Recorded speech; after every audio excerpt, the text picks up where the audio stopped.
Okay. Uh, Yesterday, Yang Yu won such a nice game against Parham. And let me check if the microphone is on the commentator. Yeah, actually, it was fine. Sorry once again. It was so many technical difficulties today. But I hope everything is sorted out so we can have a smooth stream, because it's always it's always kind of a headache if it's not going to be quite smooth. Anyway, welcome back everyone. I don't know if the microphone was on before.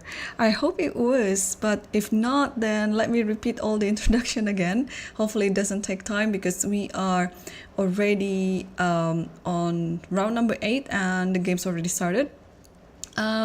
So the two Nordic backs are currently leading, Abdusattorov and Yakubboev. And actually, let's take a look at the standings again. So Yakubboev and Abdusattorov, they are on 4.5 right now. Sindarov and Yang are on 4, just trailing behind half a point from the leaders. And we also have Rapport versus Richard Robert and Saran on 3.5. We have Mamedyarov Fedid sharing the 7th place, and the bottom place we have Parham and Grishuk. And for today's pairings, it's going to be interesting to see a few of the matches here, especially the game between Fedid versus Abdusattorov, because Abdusattorov is one of the leaders. And we can also see the game, we're pretty much going to see all of the Master Sections games. Yakubboev is playing against Grishuk, so it's kind of a bit anticlimax there to have Grishuk, who is occupying the last place of the standing so far, versus the leader. But we'll see if Grishuk will be able to score his first win. And we'll also see Saran versus Sindarov, Yang versus Mamedyarov, and Richard Rapport versus Parham Svidler. And I also have to remind you guys about the schedule for tomorrow. So if today we are playing around the same time as we usually have, and tomorrow is the last round, we will start 3 hours earlier. Okay, 3 hours earlier for tomorrow's last round, because there will be closing ceremony and other things too. So yeah, do not come too late because we will be starting 3 hours early tomorrow. All right, without further ado, I guess let's dive into the first board of the Master Section. It's between Fedid versus Abdusattorov. Yeah. Let me switch off the video feed maybe for now. And if the video is back on, I will be able to also show it later. And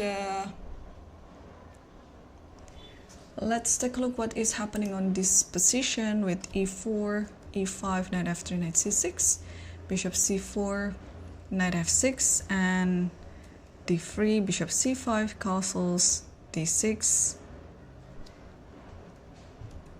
and c3. So we see like the normal Grishuk piano system on the game between Fedid versus Abdusattorov, a6, rook e1, and bishop a7. So yeah, this is still pretty much the normal approach in the Grishuk piano, and bishop a7. Abdusattorov chooses the traditional variation against this, also saving the fact that if you play bishop g5 here, since the king is still in the center, black can try to play h6, g5, and then try to attack the bishop like that. So this is quite a big choice for Fedid here. He can pretty much play a sort of variation with a4, or here bishop b3, or also here h3 or knight bd2. Hang on, probably not knight bd2 because knight f5 is the threat. So it has to be, yeah, now when I'm taking a look at it more closely, now it has to be about a4 or bishop b3. You pretty much have to save this bishop. So if a move like knight bd2 happens, or h3, then this knight will come to a5 like this. And if you think that the knight is going to be captured by the queen after this double attack of queen a4, Unfortunately for white, there is c6 and it's blocking the check, and also at the same time the queen is protecting the knight. So yeah, we'll see which one is going to happen. I'm just gonna quickly check about the video feed if we have it with us here, because yeah, I'd like to have the video feed, of course, so also to show you about the tournament situation and just the view of the players. Apparently it's still not on, but yeah, once it's on, I will keep an eye on it. Once it's on, we'll be able to show it. Okay.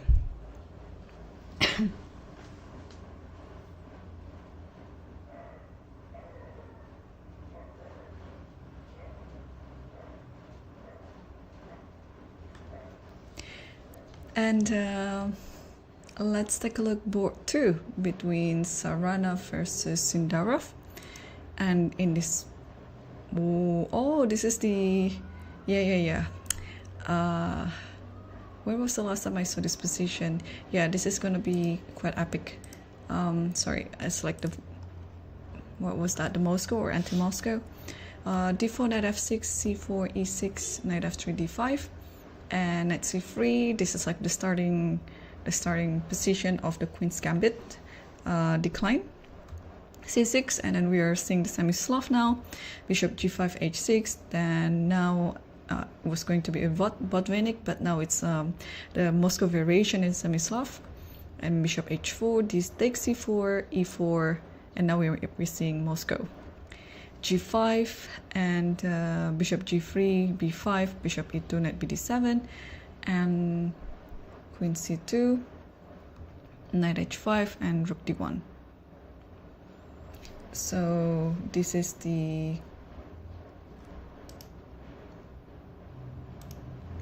yeah, I guess this position has been played for like thousands times. So do we have any games in the Master Lichess database? Maybe not rook d1. What about the position before rook d1? So most of the players, they play like any sort of castles here or a4. So rook d1 is not kind of the main choice for white in this position. And because in this one, instead of, what happened, knight h5 was played, and it's actually the second most common move. Bishop b7 is the main line. So yeah, so actually the players are playing some sideline already now. Okay, so knight h5 and rook d1. This is always a very interesting matchup between Sarana versus Sindarov. Has Sindarov lost any games? I don't think so actually, but I can check. One second.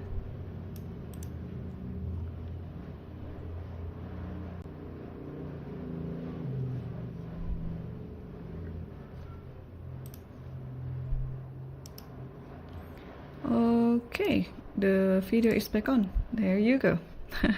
Isn't it always nicer to have the video on? Okay, I was about to check Sindarov's performance. I believe he hasn't lost any single game yet. But since I might be wrong, let's actually take a look, yeah?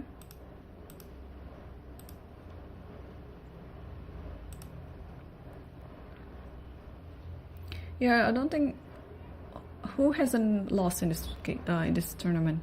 Rapport hasn't lost. Rapport scored 7 draws, by the way, out of 7 games. Sindarov also hasn't lost yet. A very, very solid and nice performance. So Sindarov has 6 draws and 1 win, and his only win was against Abdusattorov. A very important win, by the way, right? Because it is against one of the leaders. While Yakubboev also hasn't lost any single game yet, and he won against Fedorchuk and Svidler, and he drew against both his Uzbek compatriots.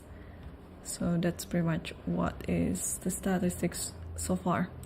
Okay, so still no move yet from Sindarov. I think we can also switch to the next board. It's between Grishuk versus Yakubboev. And after d4, knight f6, bishop f4, d5, and then e3, e6, knight f3, c5, bishop e2, queen b6, and knight c3. Oh, okay. Now this is the position. Well, it appears to me that Grishuk has been employing lots of London system in his games in this tournament. So knight c3 is on the board. Yakubboev is given some choices here to take the b2 pawn or not, because usually there's another variation where queen b6 also happens, but it is without, I think it was without e6. Yeah, so let's take a look like this, for example. And after e3, instead of e6, c5, and after that knight f3, and then something like knight here, or queen b6 first, like queen b6 and then here and things like that. Yeah, it's gonna be quite different as well, but knight c3 is on the board. And yeah, I don't know what's wrong with the camera.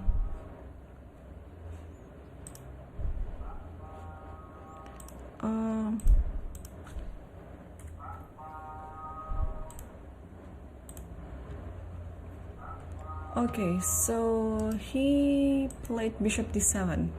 So he's not taking any risks by taking the pawn on b2, but he just played bishop d7 instead. I believe there's many games in this position too, and Grishuk himself played it against Nair in 2022. And rook b1 is the move. So you just, okay, with the inclusion of bishop d7 now, you don't have any sort of knight a4 or knight b5 idea anymore, because I just remember that after knight c3, if you take this, there's this knight b5 threat, and you are, yeah, and white is attacking to play knight c7, although in this position there's knight a6, but this is kind of a bit unpleasant. Let me switch off the camera first. And then, yeah, and if this happens, then knight a6 and rook b1 maybe. And you kind of like take this. Okay, if you want to make a draw, you can do so by doing this repetition. But if you want to play for a win, maybe you can just try to castle. And yeah, I mean, you're playing with two pawn less, but there's some compensation to it. Alright, so this is still the current position right now. I think Grishuk is still playing. And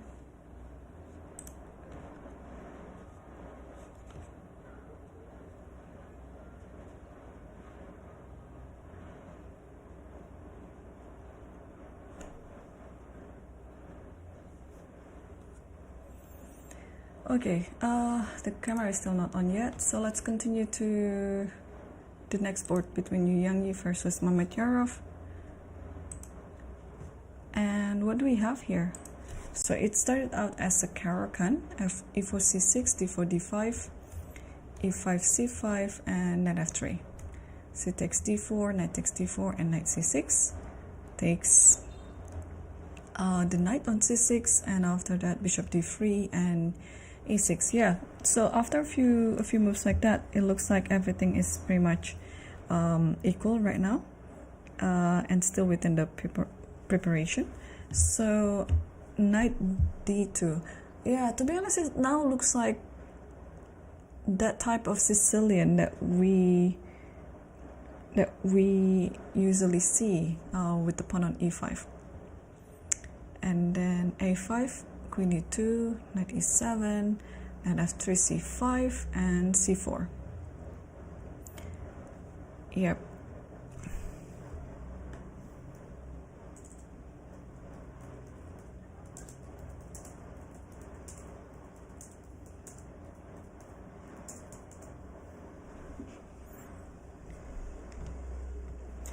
Okay, so far I think it's still pretty equal, yeah.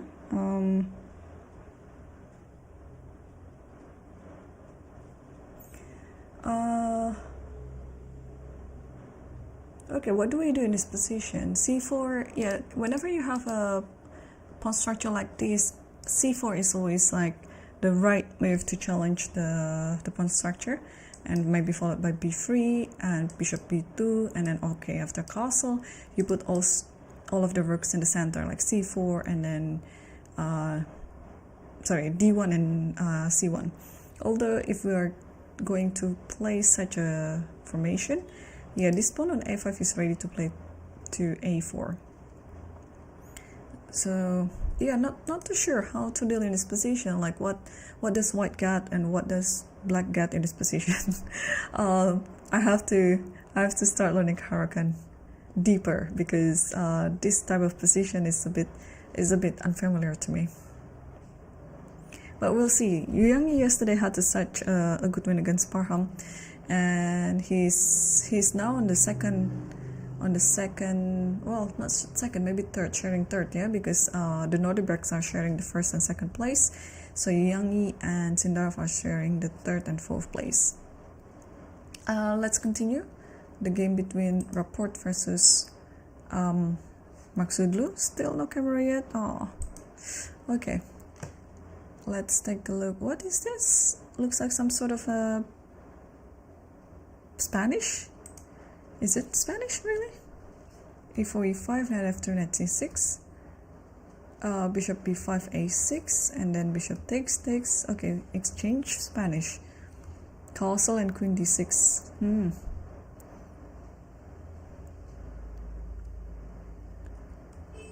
Okay, now knight A3. It's tricky. Queen D6. Okay, I think the main line should be F6 in this position. Although you might also see a line with bishop G5 where after H3, black will just push H5. The typical pattern in the Spanish exchange where you're sacrificing this bishop, but it cannot be touched actually, because when actually I'll just show it on the board, yeah, like this happens and something like this, like takes. Where does this knight go? Let's say the knight went here, and then the queen will go here, and then the king will be about to get checkmated. Yeah, the thing is after this, let's say, to try to escape with the king, there is this one. Okay, so this is one of the lines, of course, but queen d6 absolutely is one of the side lines. And let's see what happens. Knight a3 here, b5, because if you don't play b5, the knight will go to e4, and then this one is going to be captured. b5, c3, and c5.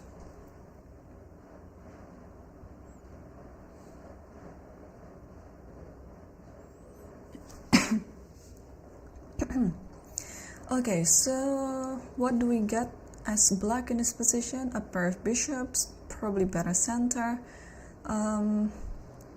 but also as black, the king is still in the center, and it's going to be quite a boomerang, like it can be backfired, especially now this knight is already out. And although you play c5, maybe this is the time to play d4, by the way, because that's another principle in chess or strategy. When your opponent's king is still in the center, break open the center so that you can attack the king.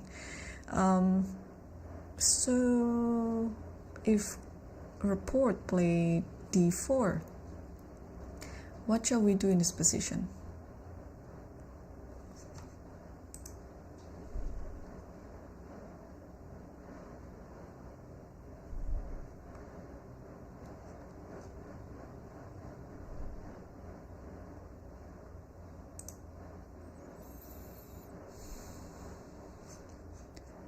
This one is hanging, so if you try to take and takes this, what's next? If you take this, knight takes maybe, and I probably play c5 here. Yeah, but after c5, yeah, if if you are able to exchange the queens, I think black should be fine. Because then there shouldn't be any problem anymore.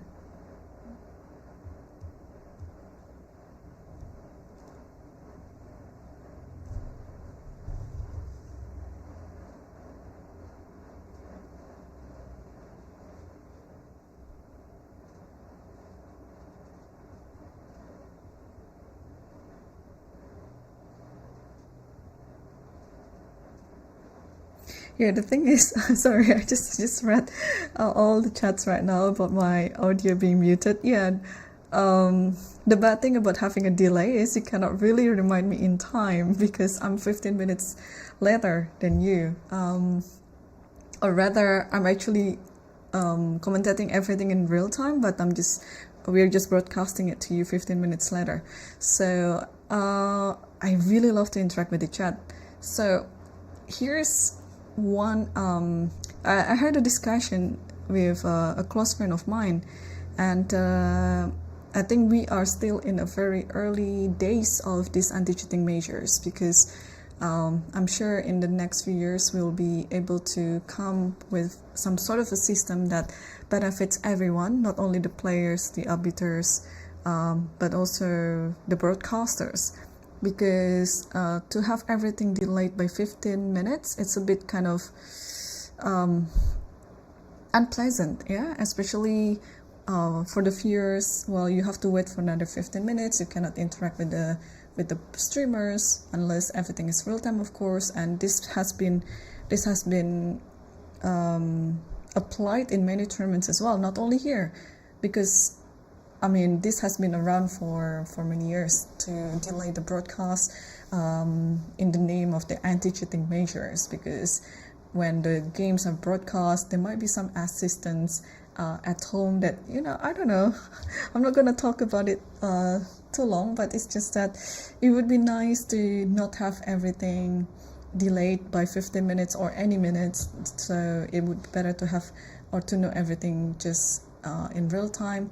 But again, now we're talking about priority, right? Which one is better? Oh no, which one is the priority here, about the comfort of the real-time streaming, or about the comfort of the players knowing that there wouldn't be any cheating cases happening because of the real-time broadcast? So it's always one way or the other. It's very hard, and hopefully in the future we'll come up with a very perfect system to tackle all of these issues, so everyone can be at ease, everyone can be enjoying the games without any obstacles. Okay, let's continue on the next one. And do we have the camera? Just gonna check. So I guess the camera is not on yet. Okay, all right, I guess you have to be stuck with me then because it's going to be quite a long stream today. And please be reminded again, tomorrow we'll start 3 hours earlier. And thank you for all the Lichess moderators, both on Twitch and YouTube. I can just name a few here. We have Linux Bricky, we have Amstark, we have I'm so sorry if I miss anyone, but you're always welcome in the chat, moderating and helping me basically, with other viewers. So thank you again once again. But I feel a bit sad now. Tomorrow it's going to be the end of the tournament, so I don't know when I'll be commentating for Lichess again. It's always a pleasure. Because I have to come back to my original job as a chess player. This summer I'm trying to play a few tournaments in Europe, so I have to start preparing myself now, and I think this is a very good preparation.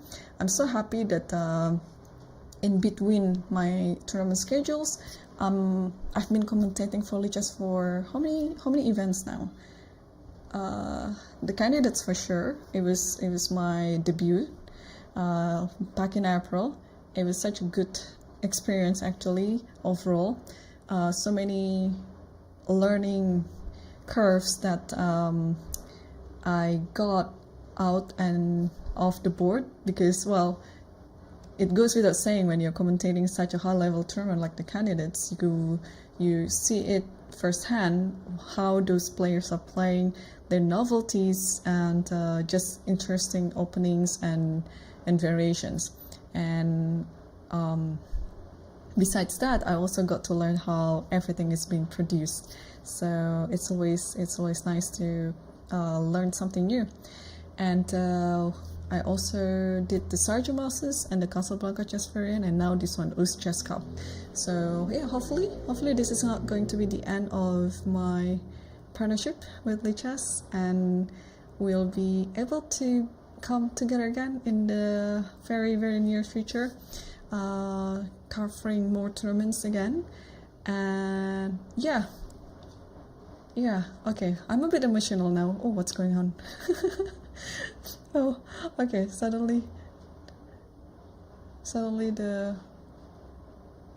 is it because of the camera? Usually it's because of the camera. Yeah, the camera is back on apparently. Yeah, it does that type of thing, unfortunately. Let's see if really the camera is on. Yay, the camera is on. Okay, so we saw the position after hang on, what was the bishop a7? Oh, I was mistaken. Okay, so after bishop a7, Fedorchuk played knight bd2. I thought he was going to save his bishop on c4 by playing a4 so that the bishop can hide on a2, or playing bishop b3, so whenever there's knight a5 you can hide on c2. But here Fedorchuk played knight bd2, allowing knight a5. But in this position, Abdusattorov played castle first, and after knight f1 he played knight a5. Actually, why? I'm just wondering why.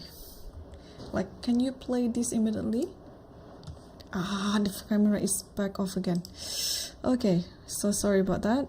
I will just turn everything off now.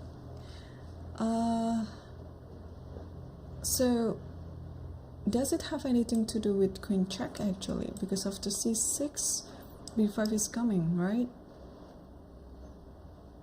Or maybe it's kind of, I don't know what to say in this position. What do we do here?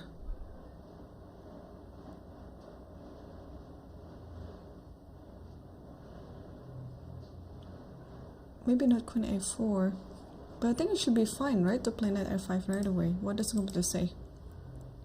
Just bishop b3.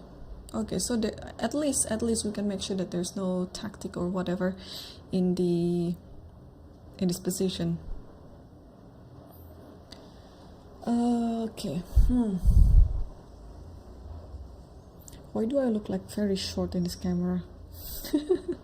Maybe if I put the camera a bit down. Yeah, now I can look a bit taller. I like to look a bit taller, unfortunately. Okay, here after castle knight f1, then knight f5, and yeah, this is still pretty much fine.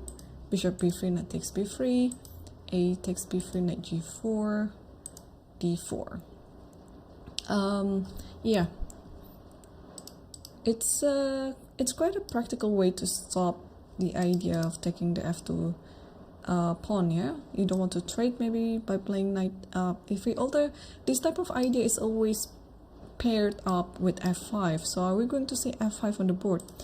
I guess if the move was some sort of like knight e3 here, after this type of capturing, I don't know whether you will capture it with the bishop or like this, then f5 might happen.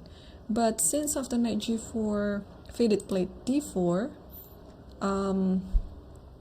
yeah, this pawn is quite weak, so you don't really have time to play f5 yet, and in return you have to take first and kicking the knight away, h3, knight d5, knight takes d4, bishop takes d4, c takes d4, and now knight g6. So we are seeing a position where it is an opposite colored bishop, but it's still very early to call if it's going to be a draw.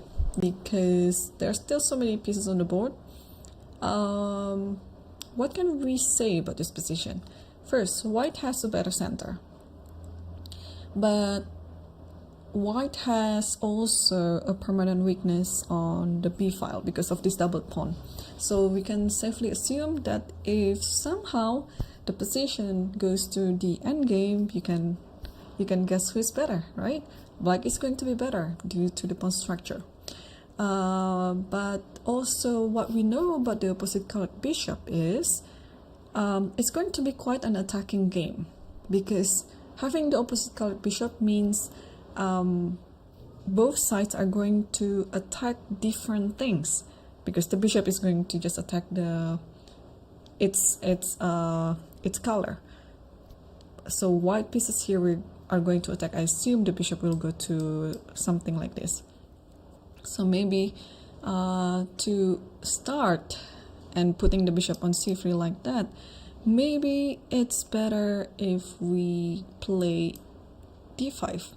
Because what I'm worried of is if we play a move like this, then black will just try to stop it by playing d5.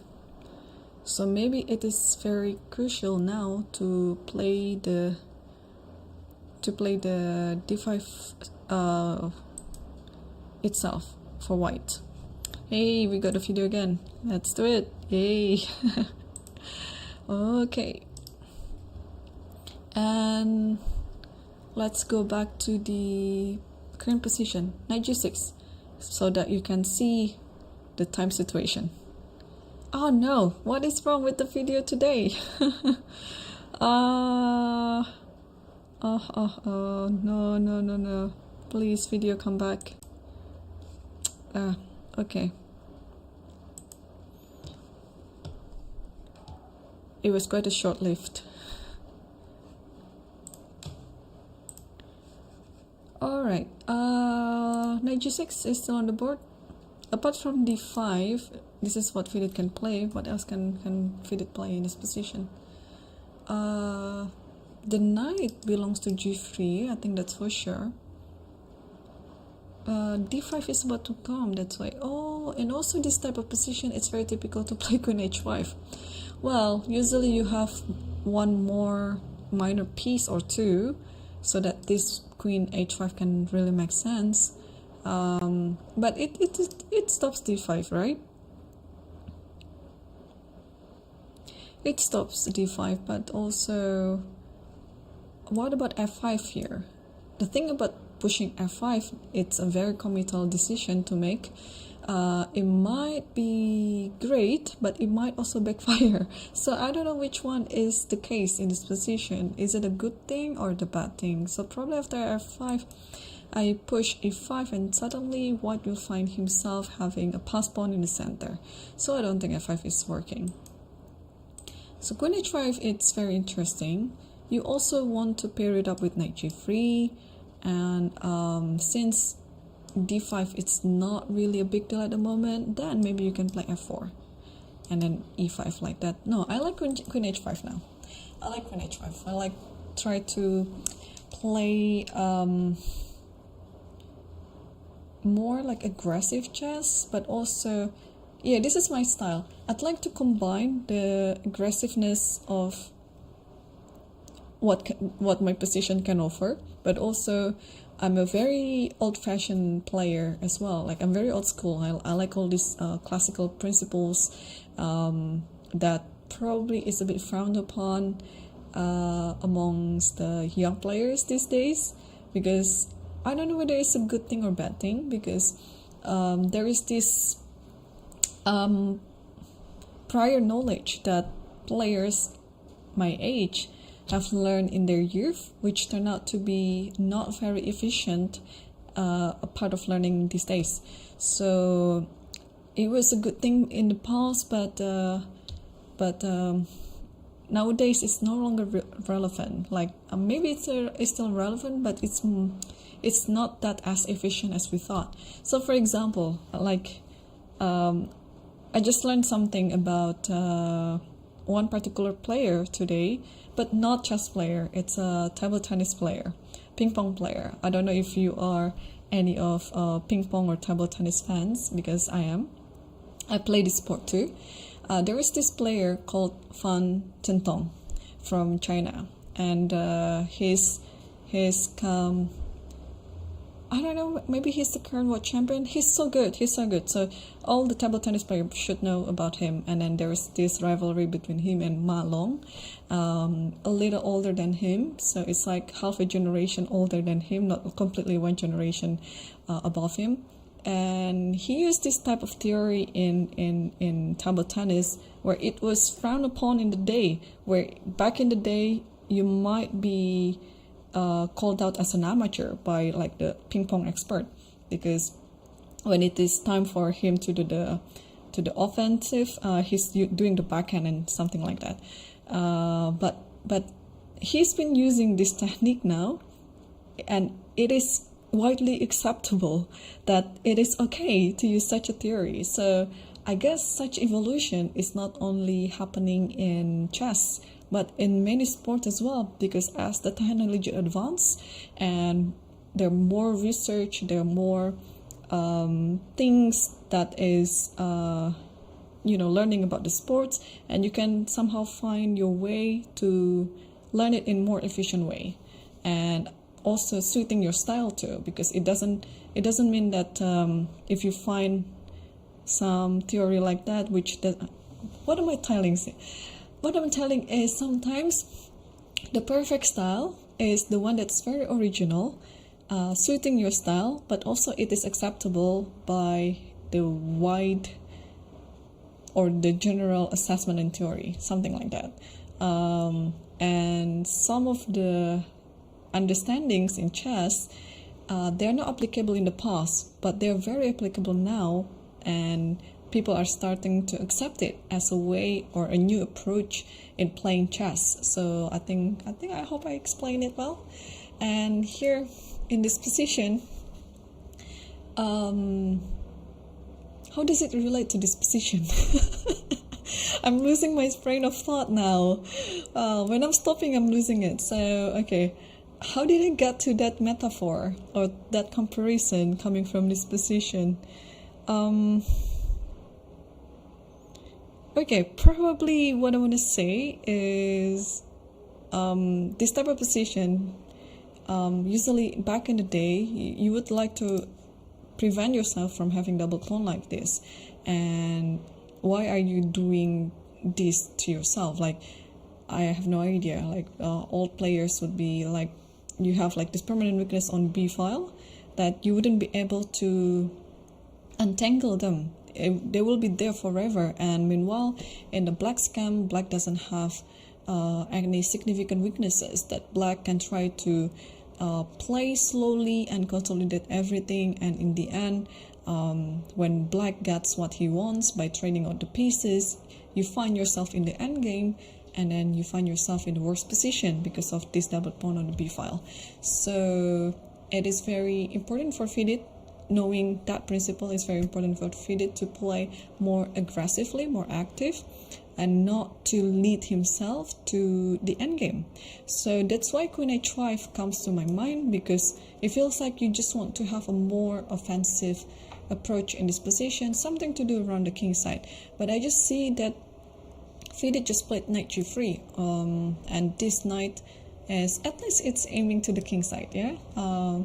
But after d5, should I be worried of d5? So you don't want to take this d5, but what else can you do here? Can you play e5? And if you've been listening to my commentary, usually this pawn on e5 has to be challenged with f6.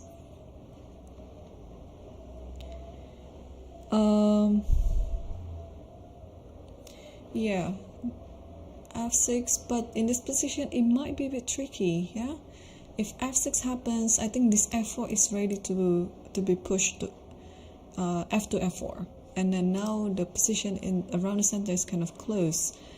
Knight g3 is always a natural move to make, but let me see what the computer says in this position. So, okay, d5 immediately. So back to the first move that we analyzed together, d5 was actually the best move. And after f5, he just takes this. Yeah, it looks like it's ugly. Yeah, the pawn structure looks very ugly for white, but maybe this d5 move is to ensure the idea of bishop d2, bishop c3 works, because this is actually the best place for the bishop to be, aiming towards the g7 pawn and pretty much being active. The thing about this type of weaknesses in the game is, let's see it again. If we play d5, not this one, but d5 here, f5 takes and bishop takes. Yeah, these are weaknesses, but at the time being, none of these weaknesses can be exploited by black, so that's a good thing. And meanwhile, when black is not able to exploit them, it is very, very urgent for white to come up with all sort of plans to attack the black's king, so to compensate the position. And of course, you have to refrain yourself to play the endgame. Knight g3 was played, and then it is fine. It is fine. And here, oh, the computer suggested to play f5 actually.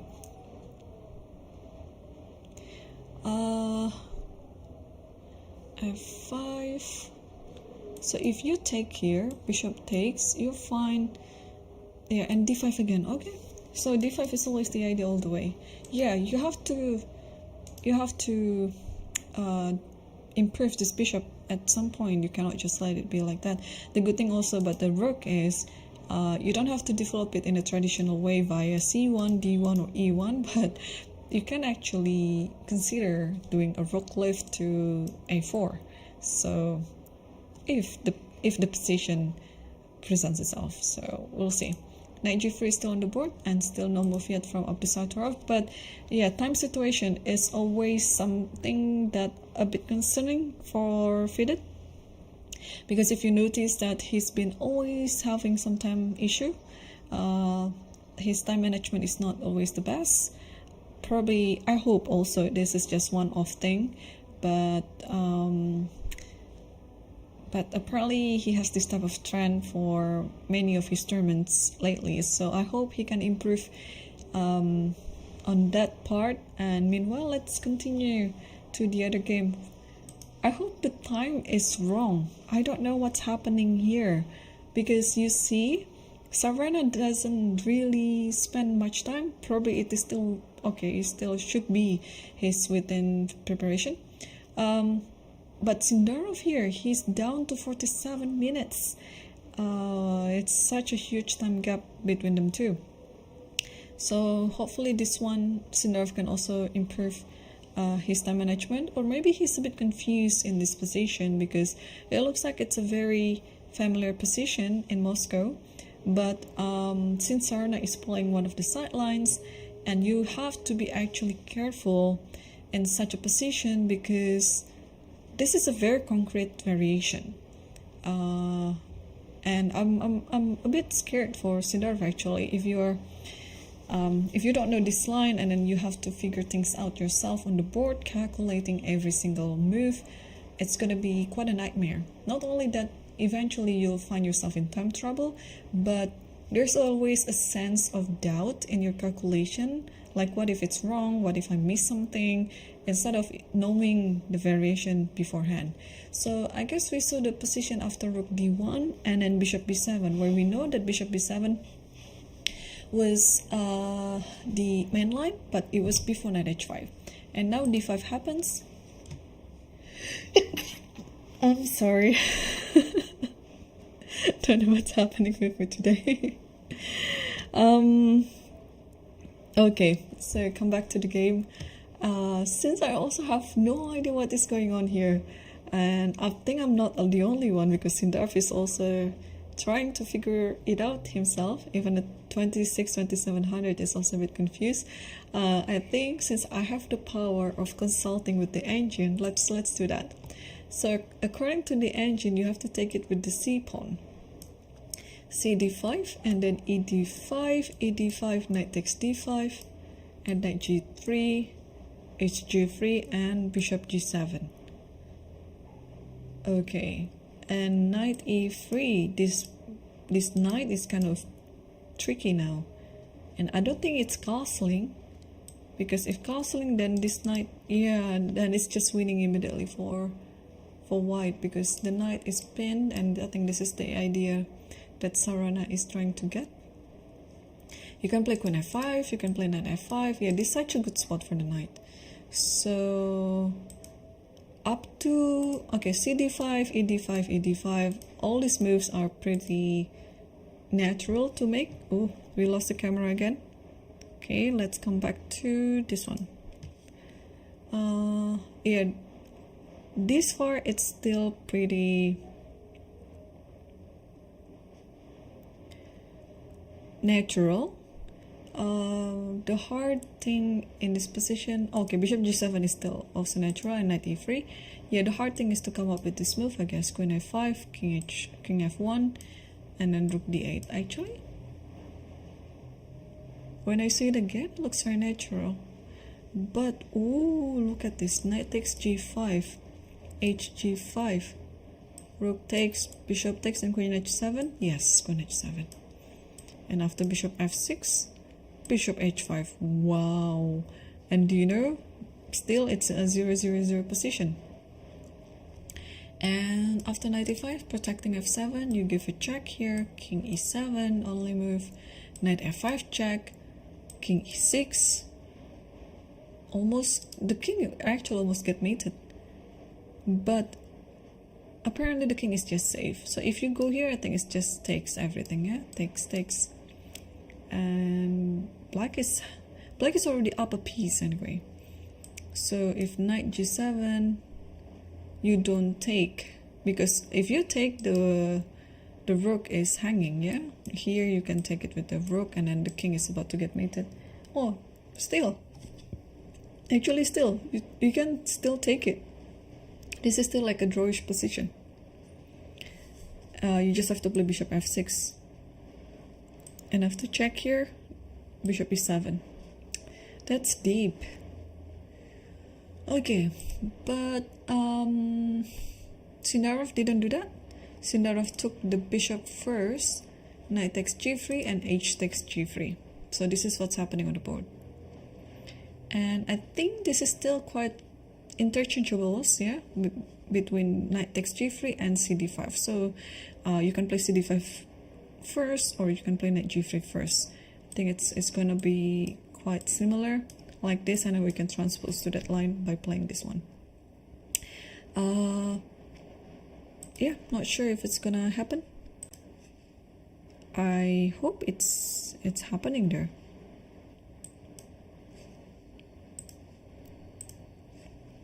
Okay, well, the camera is back on, but hopefully it's gonna last there, not suddenly off.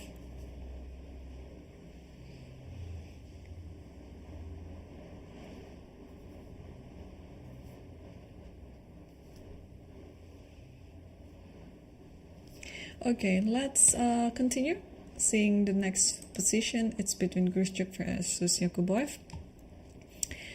Still not many moves coming on the board, and okay, after queen b6, knight c3, bishop d7, here castles and a6, rook b1 eventually, and then bishop e7. So this has happened in the game. Let's see.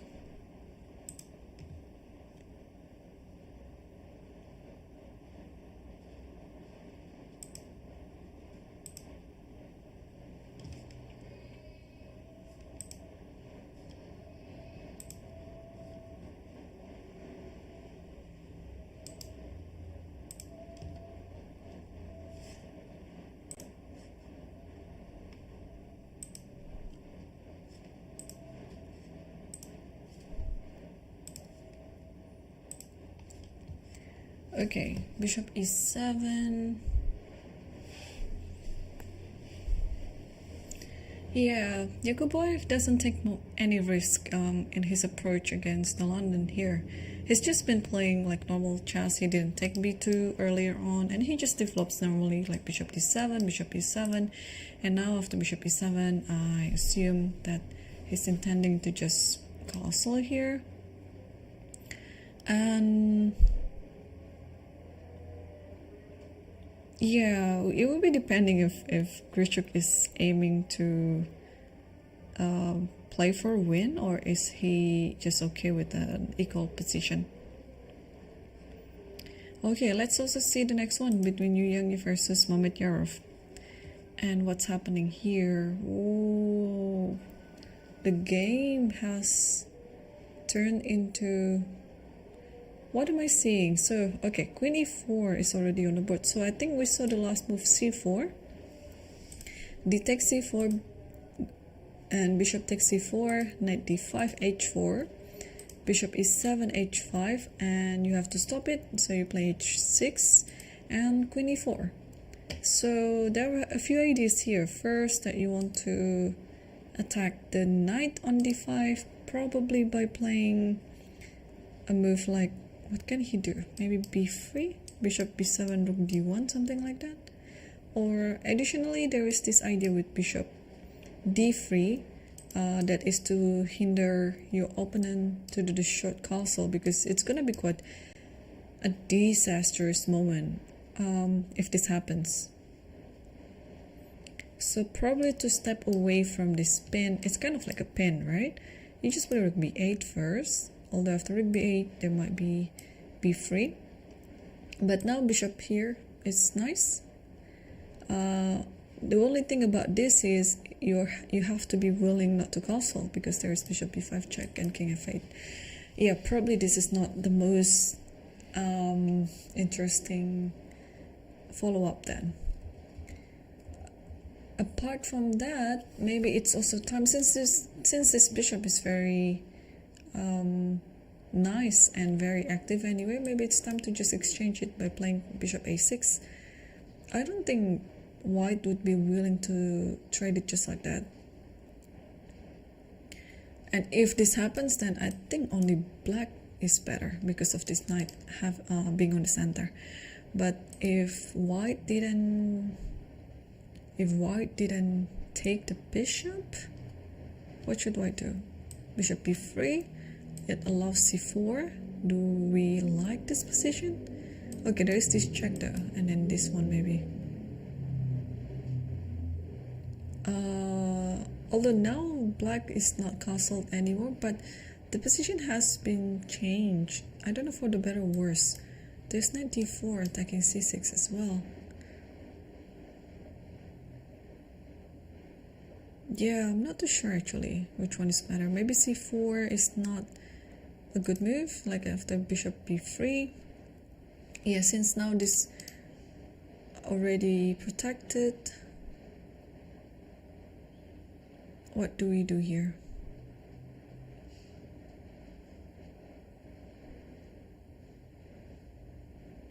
Actually, I don't think I would mind giving up a pawn on e6. Now you might be wondering if I'm talking crazy or what. What I meant is this castle right now. And after bishop c2, then f5. And if you do the impulsion, then maybe I can just take it with the knight like this, because I have to protect h7. And after this check, just king goes here.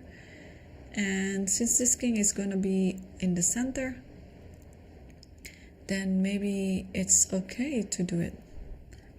The thing is, after knight h4 going to g6, to be honest, this is a very interesting position to analyze, because white has some ideas, black also of course has some ideas, but how do I do this? Yeah, the king is in the center, the knight is going to come to g6. Is there any way to stop it?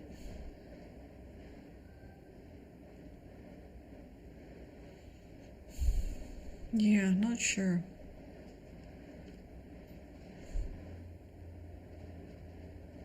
Not sure actually. I don't know whether this is the right approach in this position.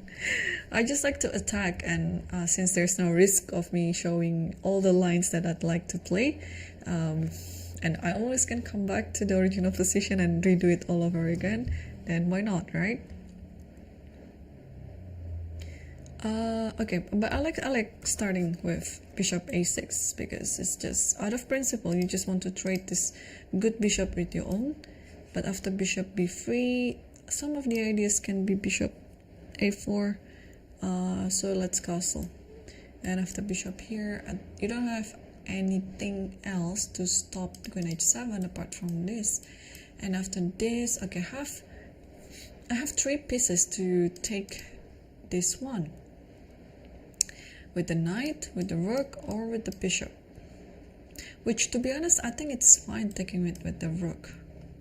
And after check here, if you give another check, then, oh, actually, how do we, no, this is, oh, no, it's just made in one. What am I doing? It's made in one, sorry. So I cannot take it with the rook then. If I take it with the bishop, it's like protecting everything, right? The knight cannot go here. But you just have to be ready with this, actually. And since you cannot play here, oh, you can. I was a bit worried of queen here, but there's discovery, like this. And if queen here, there's this one. And white is losing. And there is nothing else, yeah? I think white loses on the spot after this. Because how do you stop this rook e8? The king cannot castle. Yeah, this is nice. So you cannot take e6 then. But if you give a check here, if you give a check here, can you hide in the center like this? Because also king on e1 is still in the center, so you have this compensation. But what happened in the game is Mamedyarov played bishop a6, so here we thought bishop b3 would happen, but Yangi just take the bishop on a6, rook a6, and now it is his turn to move. He just moved something, queen g4. Okay, so he's not limiting himself to only with the idea of putting the queen and the bishop on the battery, and he has something else in mind. So queen g4, obviously if you castle here, bishop takes h6, attacking this, and white is just way better. But if you don't castle, then how we are protecting the g7 pawn?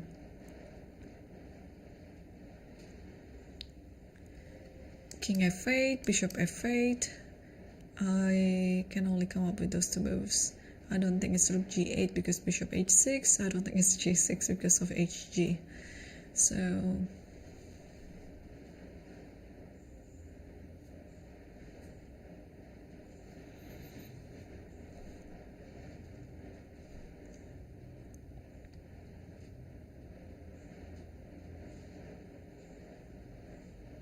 I think if black tries to play bishop f8, let's say, it means that the whole black's development is kind of pressed. Like he cannot develop as much as he like, and white will be using the time to try to attack the center and the queen side.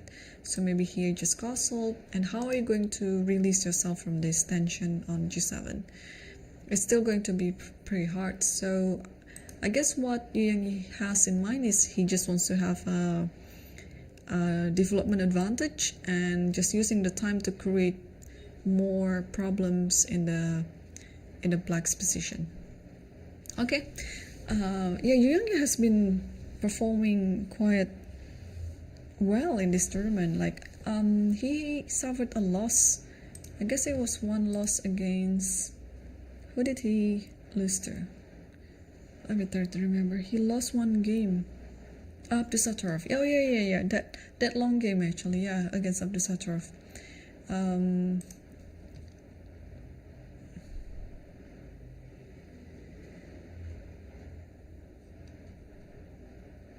Yeah. Okay. So queen g4 is still on the board, and let's take a look at the 5th board between Richard Rapport versus Svidler. Yeah, Richard has 7 draws out of 7 games. And then we saw the position after, I think knight a3 b5, yeah, trying to stop knight c4 and c3, c5. Here I thought it was going to be d4, but Richard played knight c2. I think it is still very, very good. I mean, it has quite a good reason why knight c2 was being played, because knight a3 was not doing anything anyway, and you just want to play in the center. And after knight e7, now he played a4. Talking about playing in the center, he actually played on the side. Okay, so bishop d7, and now he's thinking, how do we continue this position? After bishop d7, if we take this one, black is forced to take it with the bishop, because, well, this rook is hanging on the background. So let's say this happens, yeah, probably because having the bishop like that, it makes things easier for black to suppress white's development. Bishop d3, c4 maybe, knight c6, bishop e7, castles. This is another thing. Like, how do you rate the pawn structure that black has in this position? This is modern chess. You can do anything if it's concrete and practical. So again, in the long term, it might be bad news for black, but as of now, I think black is enjoying all the space. So even though this is a weakness on a6 and double pawn on c file, turns out black is still fine. Let me consult the computer. Oh no, black is not fine. Oh my gosh, I underestimated the power of the old principle then, because to be honest, in a quick glance, it looks like white is, how to say, like white is very passive. But what's happening after ab5? ab5 is a good move, to be honest. Or rook e1 first, rook e1 or ab5. So if ab5, bishop b5 only move, rook e1, and then bishop d3, or what do you do here? Rook d8 is also a move. Looks like you're gonna push the d pawn, right? And yeah, you cannot push the d pawn. You can push it to d4 there, but here the computer suggested b4. Oof, how is it better for white, really? And c4, yeah. Whatever you do after d4, I was going to impulse on you, but if d4, can you believe it that this position is better for white still? I'm so confused. How is this better for white now? Knight e3, and white is still like 0.7. It's a 0.7 position for white, like this. In the long term, maybe we'll be able to understand, but just judging from how it looks right now, it's very hard to believe that this is white better. Okay, so bishop d7 is on the board. Here Rapport can play rook e1, can also play... Here already moved something, right? But why don't I see the move on our board?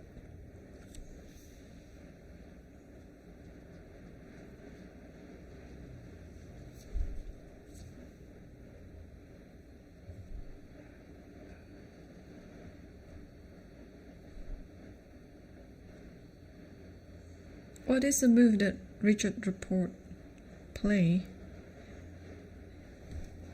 Did he take, or what happened? I still have bishop d7 being the last move in this position. I guess we'll have the move pretty soon. If it was AB, I'm sure Parham would have taken the pawn immediately. It was kind of only move, unless it was rook e1, which is making a lot of sense, because there are some options here that black can try to play, like ba, knight, what else, ba, and then probably knight g6, just trying to play bishop e7 castle later. Yeah, so I don't have the move yet, so bishop d7 is still the last move. Before I take my first break, I just want to see what's happening between Sarana versus Sindarov, because take a look at the time situation. I hope this is the first time that I hope there's some broadcast error, because it has the difference between these two are just an hour. An hour is a lot. And time control, I know there's an additional time control after the move 40, but now they are still on move 15-16, so Sindarov has to make another 25 moves in order to get an additional 30 minutes. I can actually say he's in time trouble. Like, the position itself is very complicated, and to come up with 25 minutes in under 30 minutes, to come up with 25 moves in under 30 minutes, it's very difficult. It's very difficult. Yeah. I hope he doesn't get punished in the end, because I'm really worried that this type of players will be making like crucial mistakes when they're in time trouble, and it's usually what happens. Okay. Yeah, okay, first into the second hour of the tournament actually. Still, there is no games that finish. That's a good news. So yeah, I'll be back very soon after the break. So stay tuned, and we'll continue watching the 8th round after a few minutes.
Hello everyone, and sorry for all these technical situations that we have right now. It's hopefully it's gonna be better and not to decrease our enjoyment to the games.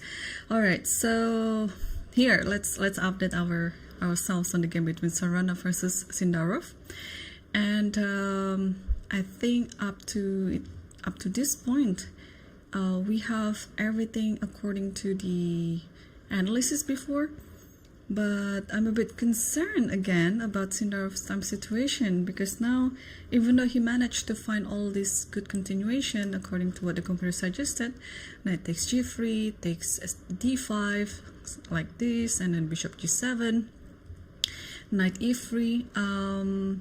He now has 15 minutes on the clock. The computer suggested queen f5 followed by rook d8, and even if he found those moves, we see a lot of complications after knight takes g5, takes here, takes everything like this, where everything has to be calculated. And in this position, what was the move again?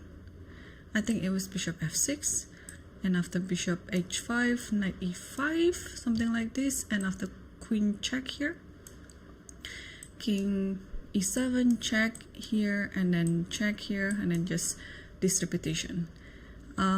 It's going to be very easy to miss any of the moves in this one, because it's not easy at all. It's not easy at all. And also with only 15 minutes left on the clock, I'm very worried that this might be the first loss that Sindarov is going to have in the tournament. But I'm hoping that he keeps continuing the game in a very powerful approach, queen a5, and finding all the good continuations.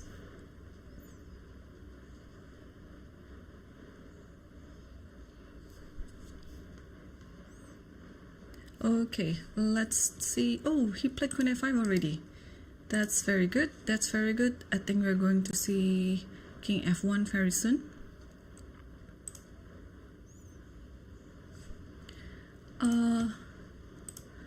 I guess the camera has been off for a bit, yeah?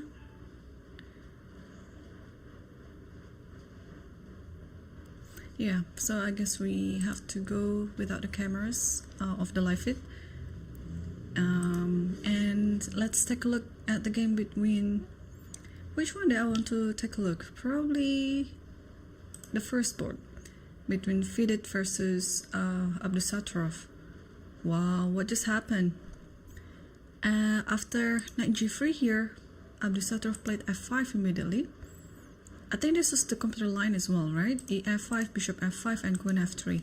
If I'm not mistaken, I think d5 was the move here, with the idea of this one. But Fedorchuk played queen f3, and here both the bishop and the pawn on b7 are under attack. So queen f6 was played, and after queen takes b7, bishop takes h3. This one is under attack now, and queen d5 check, king h8, and now knight e4, trying to protect both the pawn and also attacking the king. Sorry, attacking the queen. And now what do we do in this position? Obviously, I would say that everything is still within Abdusattorov's calculation, but probably it is our time right now to think about it ourselves. What to do in this position? Let me remove the arrows. And yeah, so if the queen went anywhere else, I think it's gonna be gh. But here, just queen f3, sorry, queen f5, queen e6 is there as well.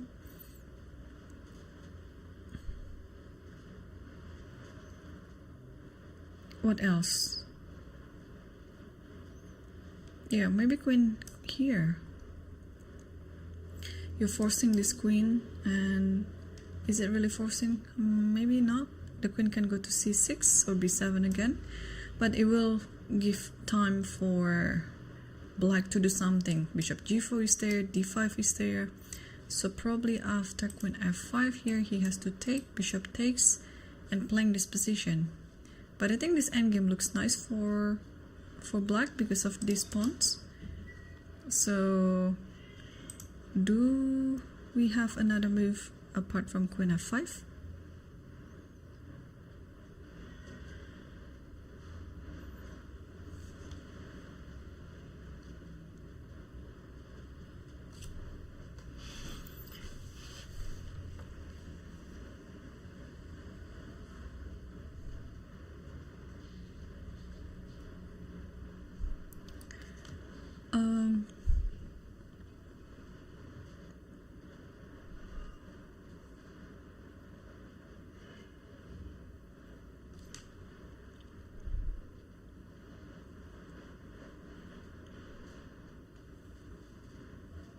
Yeah, I'm not sure actually what to do. Or also bishop e6, knight f6, and then that takes d5.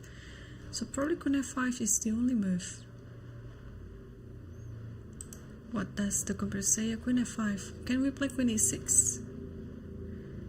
Yeah, there is this discovery that I don't like, knight takes d6. So okay, at least queen f5 is there, and then the players might go to this type of endgame.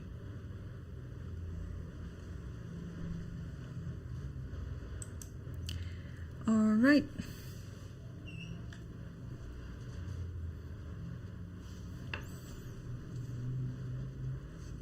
Let's move on to the next game between Grishuk versus Yakubboev.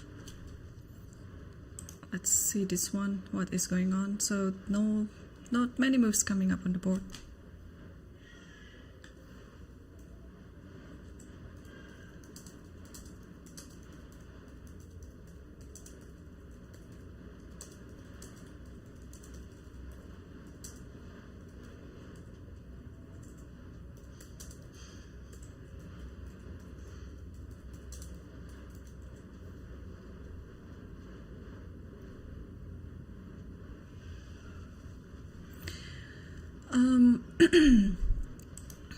So what's happening? All right. We saw the position of the rook b1 and then bishop e7, and here d takes c5, queen takes c5, and then queen d3, and here knight c6. So Yakubboev has been delaying the castle, and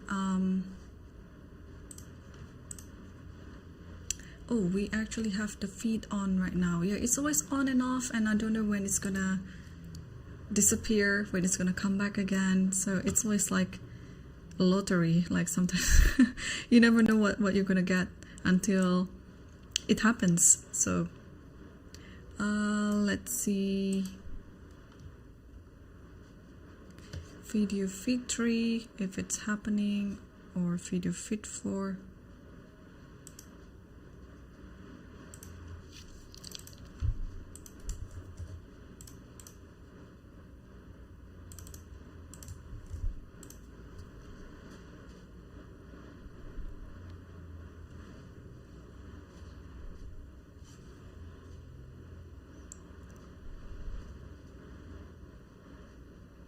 Yeah, I'd like to continue this one, but I also want to go back to the game between Serena versus Sindarov, because Sindarov has to play very quickly on that game, not to lose the time so much.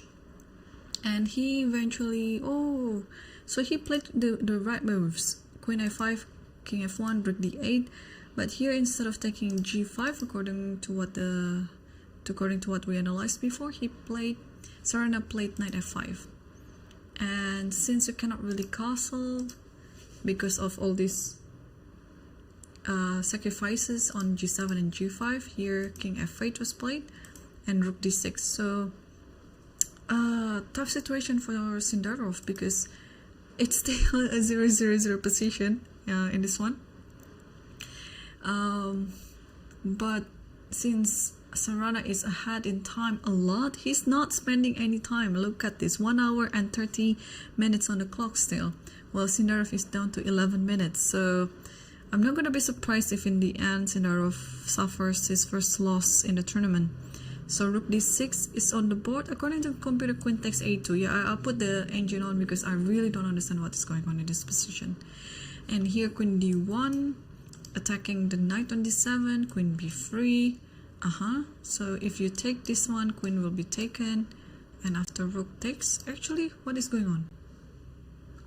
Rook d7, queen d1, okay, rook d1, rook d1, bishop d1, and you take this pawn on b2, and this gives you equality.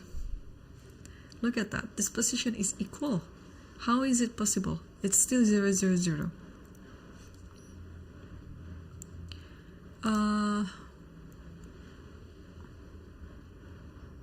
I believe it's because of the pawns, of course, but usually such a thing, you know, it's either white is better or black is better, but not like 0-0-0. Okay,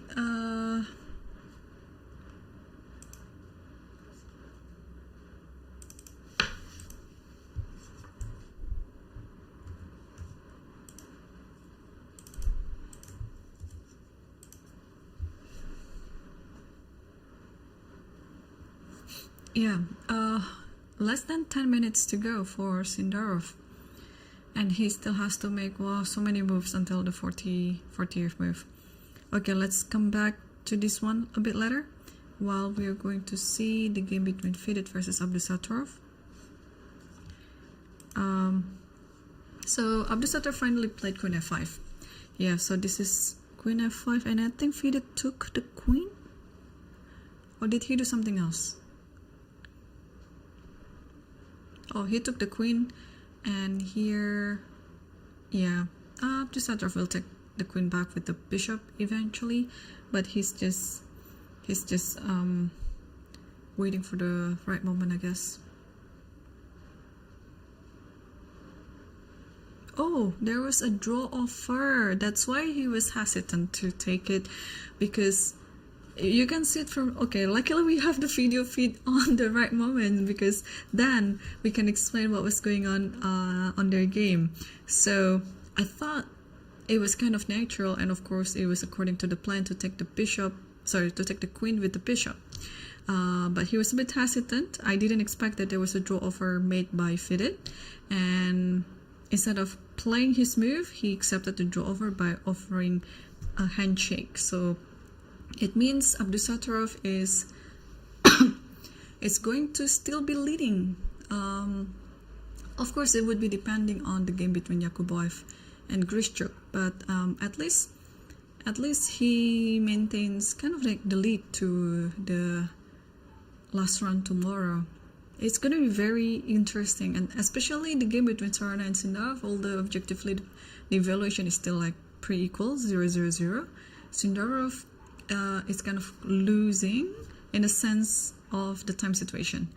While the game between Yang Yi versus Mamedyarov, we haven't taken a look at that one actually. Let's see it.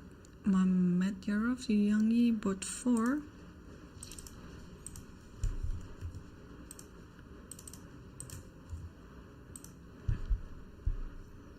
Yeah. Okay, so they're getting ready for an earlier round tomorrow, because tomorrow will start 3 hours early.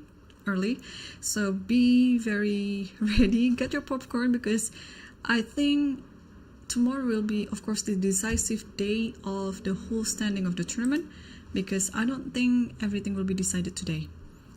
So everything will be at stakes tomorrow. So let's take a look at the game between Yang Yi versus Mamedyarov, because turns out after queen g4 here, yes, white is better. And after king f8, protecting the g7 pawn, bishop d2, and then queen e8, castles, and g5. So eventually black has to make the position worse for himself with this g5, and this is just the right moment for Yang Yi to accelerate many attacks on the center and on the queen side. So how are we going to proceed in this position? For sure, if you want to take this pawn, this en passant, takes like this looks pretty good too. But whether or not this is the best move on the board, we shall see later. But I just want to scout other options that white might have. I like to get my rook into play.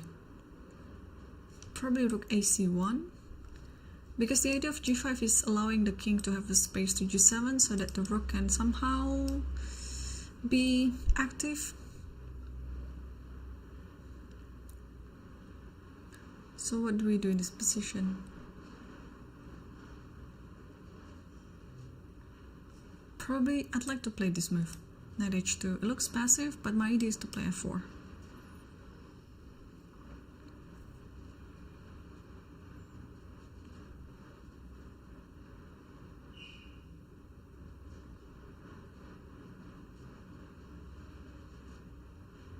Yeah, so what is the evaluation on this one? Oh, okay, white is still better.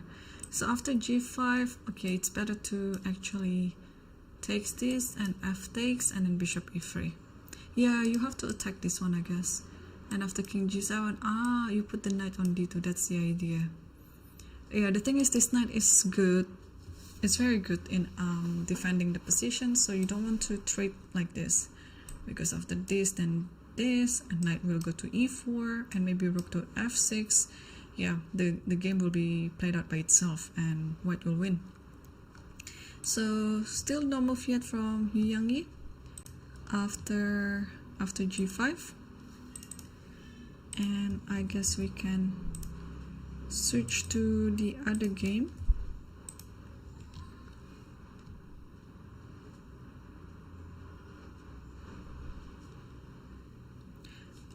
What's happening between Rapport versus Barham here? So Rapport is still doing better in the position after move 14. And what happened was after... Wait, where did we see the last one? A4, yeah? Okay, the video feed has been turned off again. A4, bishop d7, b3. So Rapport didn't take the b5. I think we discussed about taking b5, bishop b5, and white still be better. But here rook d8, ab, ab, and queen e2. And after knight g6, now d4. E takes d4, c takes d4, and bishop e7. Okay, the computer suggested d takes c5, queen takes c5, and then bishop a3, like that. Queen b6, takes e7, knight takes e7, and then rook f c1. What's the idea of rook f c1? If castles?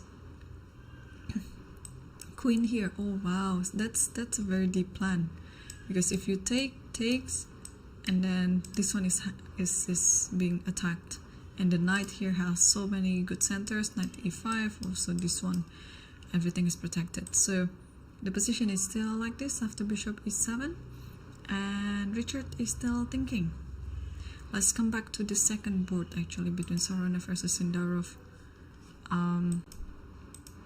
because that one is nerve-wracking.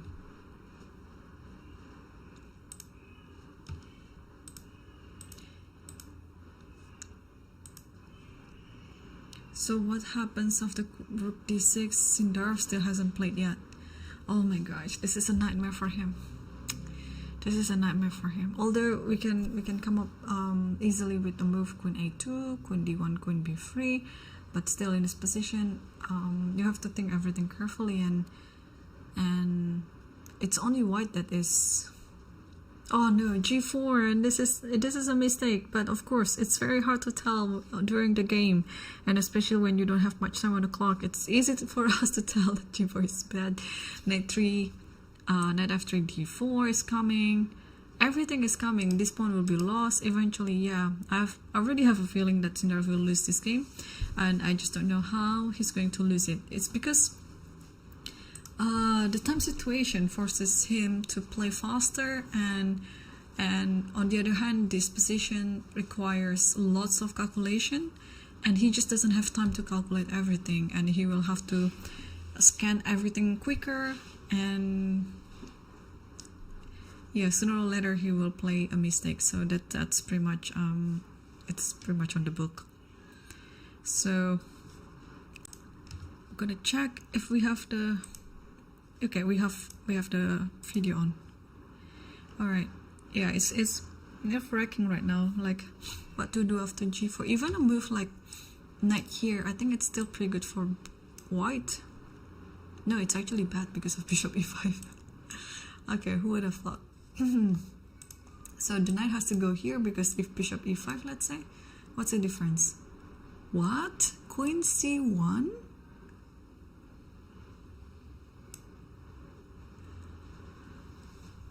I'm so confused.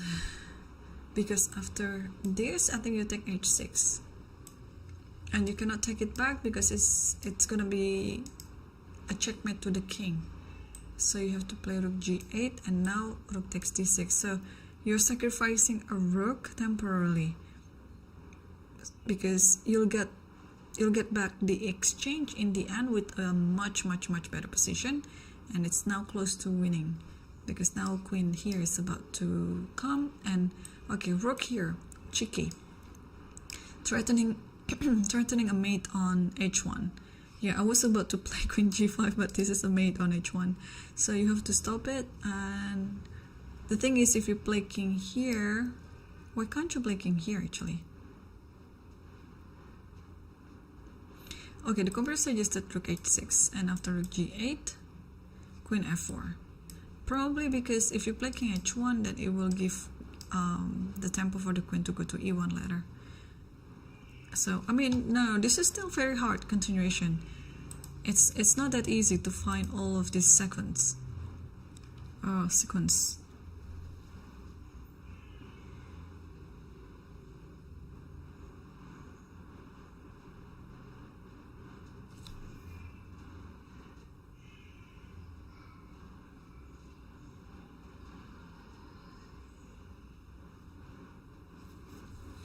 Okay. The camera is off again. Okay, so back to the game. g4 and yeah, to find these all ideas. Okay, bishop e5 and trapping the rook. So probably if you didn't see all sort of those ideas of sacrificing the rook on d6, then maybe black, maybe white will play rook takes h6. How do we do in this position? It's bad. It's bad actually, because after this it allows knight c5, and it is not a checkmate because bishop is on e5. Wow. Okay, I have some hope for Sindarov then, because it's not very easy for Soranov to find all of these ideas on the board. In fact, it's not easy at all on or off the board. So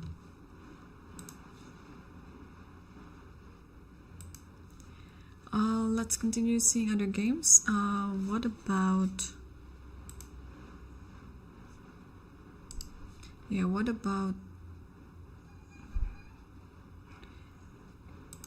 Yakubboev versus Grishuk versus Yakubboev? So black is suddenly better, but it's still very slightly there.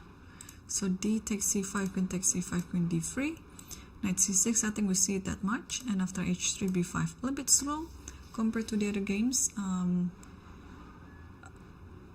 Yeah, b5 is there. Yeah, rook here was what expected, and after rook here, maybe castle. Everything is still on the board on an e4. If takes here, takes here. If everything is traded like this, white is better. So after e4 you shouldn't take, but you play knight b4. Queen d2 takes this, and then bishop here. Okay, this is still pretty complicated. Here, and then knight takes. Yeah, we'll see if this is going to happen. So b5 is now on the board. So if I just stop it by playing a3, let's say, and I want to play e4 next move, you just castle, and after e4, d4, and the knight has to go back, or play e5, but knight h5, knight e4. I like this inclusion, but takes here, takes here, takes here, and then which one should I take, the knight or the bishop? If taking the knight, then knight f4, and I think this knight is going to be trapped in the end.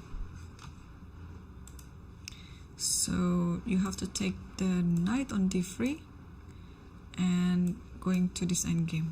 Okay, looks like it's pretty equal still, but black has more idea thanks to the pair of bishops. What about Yangi versus Mamedyarov? Because Yangi was better, and still no move yet after g5.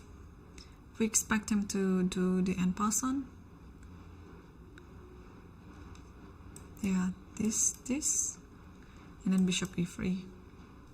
And after king g7, knight d2, put the knight on e4, like that. Alright, and the game between Rapport versus Parham.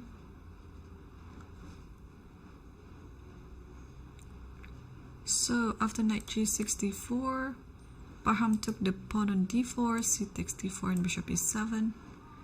And here d takes c5, queen takes c5. And yeah, I think we see the position this much, yeah? After bishop here, I think it was, our analysis was here, takes and knight takes, and then rook fc1, like that, with the idea of queen e3. So if bishop g4, then you go queen e3 still.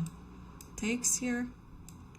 Oh, take with the pawn and put the knight on d4. That's very tricky. So Rapport already played bishop a3.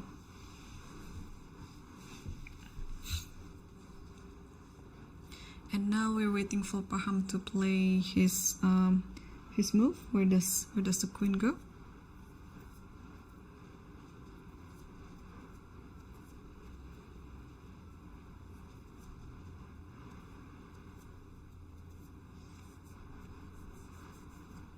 Yeah, apart from queen b6, where else can the queen go? To c6 there is knight d4. To where else? h5. What does the queen want to do on h5? Probably just takes, and then after takes this, yeah, I like all of the moves are good, I guess. Knight here is good, queen here is good. So here Parham already played the move queen b6. This is on the board, and now, yeah, bishop takes, knight takes, and rook fc1. This is what we analyzed.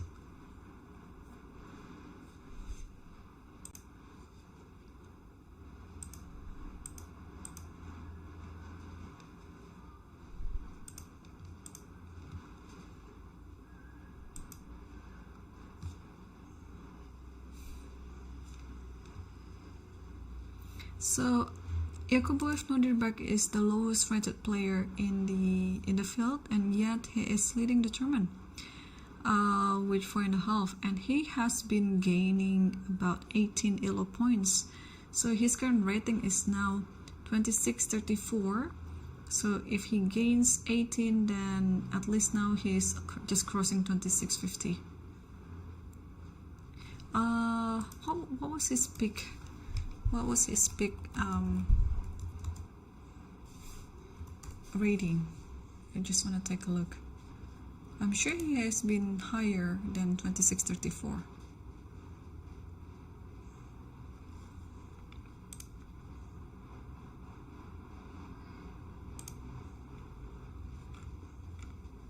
Yeah, he was as high as,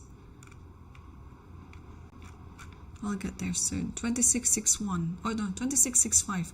Actually, just a month ago he was 2665, but I guess he played a series of bad performances in Sharjah and in Dubai, and he dropped a lot. He dropped 31 points.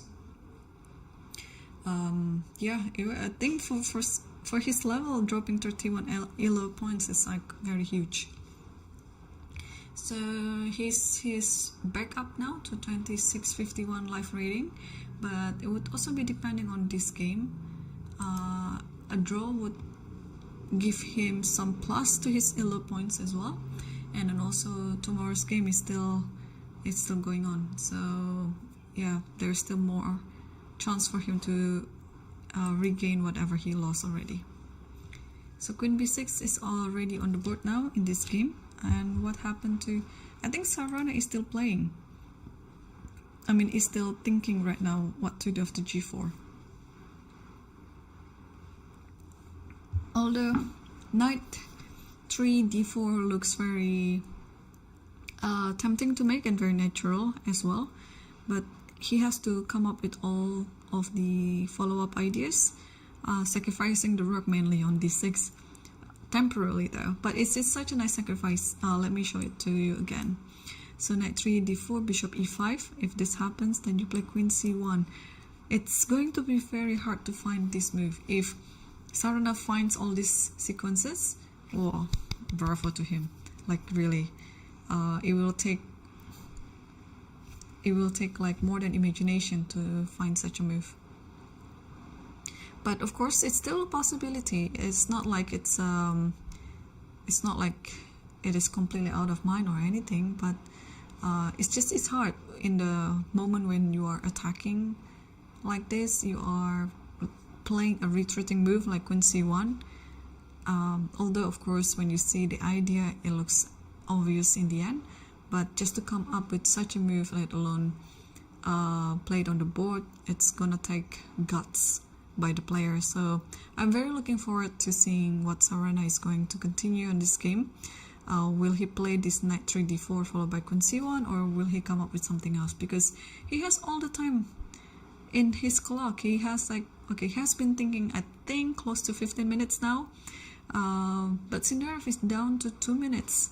So whatever he decides, Sindarov has to play very fast. I don't think the camera is back on because I'm pretty sure Sindarov is pretty nervous right now. So let's just skip the camera for now and also update ourselves on the game between Grishuk versus Yakubboev.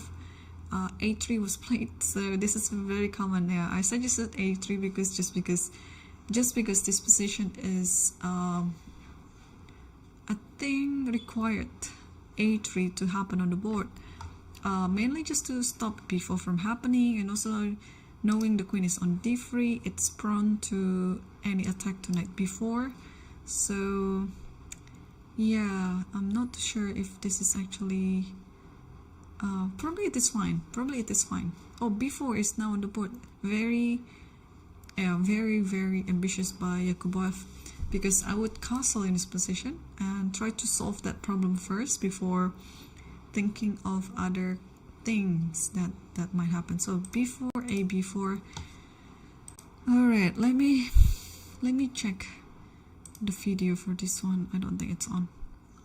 Okay, so we are still on this one, and now queen d4. I suspect there might be some draw over coming up on the board soon, because this looks very close position, and also for the tournament situation, maybe, you know, when you see that your rival just made a draw on the other board, and tomorrow they're going to play 3 hours earlier than the normal hours. So if, okay, in Tashkent, the games play at 3 p.m. local time, 3 in the afternoon. So tomorrow it's going to be played at noon local time, which means it's 2 p.m. Jakarta time, where I am right now. So yeah, so it's a bit a disruption to the routine, of course, because usually you'd want to keep all the schedule from the start to till the end. But yeah, it's such a chess tournament. It's very normal to have the last round to be played a bit earlier because of many things, yeah, and especially about the closing ceremony. If we start at 3, the game might finish around 9, and then it's gonna be very late for the VIPs to come to attend the ceremony. So yeah, starting at 12, and probably the ceremony will be at 7 or 6. Yeah, that's still very sufficient time to do many things.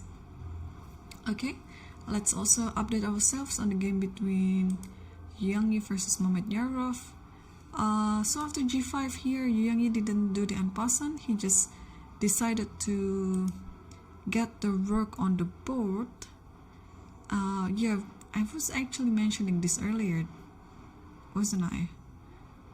And yeah, I just want to get this bishop. So let's say king went to g7, because this is the whole idea of g5 anyway. Can we play bishop e3 actually? Queen b5, and suddenly black is better because now the rook will come, and yeah, these two pawns will be quite weak. I mean, it's all because of the knight on d5. This knight is so strong. So if black is able to consolidate his pieces, given the position is very complicated actually, then black should be doing fine after everything, after all of the pieces are being connected. So after rook ac1, king g7, here the computer suggested to play knight h2. I think with the idea of f4. Oh, I mentioned this, right? I also mentioned this too. Oh, okay. I'm so very happy now, okay. And here computer suggested rook g8 and f4. I think now the king is going to hide on h8 and f5. Yeah, this one is very understandable. But rook ac1 is probably what Yang was trying to do is just to wait. He wants to attack the queen side, but he's also waiting until black is committed to put the king on g7 so that he can actually deceive his opponent, and then he actually wants to attack the king side by playing knight h2 and f4. But there's no reason to play knight h2 yet before the king is on g7. So I think I like this move. Just trying to get the meaning behind this move. Now, once we understand this, apparently the computer suggested a4 here. The reason is unknown to me, probably to stop b3, but is it really necessary to stop b3? And knight e1. Wait, what? Rook a7. No, this moves, all of these moves are going to be very hard to find. But instead, Mamedyarov just played a move and it was queen b5, which is more understandable from a human point of view, because you just want to develop your pieces and attack something along the way, and queen b5 is just a nice touch to the position. And if you can manage to also play king g7 followed by rook b8 or rook c8, something like that, black is going to be fine. So here the computer suggested to play bishop c3, stopping queen takes b2, and also at the same time, what is actually doing? So king g7 and knight d2. Okay, yeah, I always have a belief that this knight is a bit misplaced on f3, that it has to be moved to allow f4 to happen. And if this is happening, then after rook d8, knight goes to e4. So both these knights are equally good, I would say. The knight on d5 and the knight on e4, they're perfect. King h8. Okay, so if the position happens like this, then for some reason the advantage for Yang is kind of decreased, and it's only now 0.1. Let's come back to this game again, but I really like us to see board 2 between Sarana versus Sindarov, because there's some move.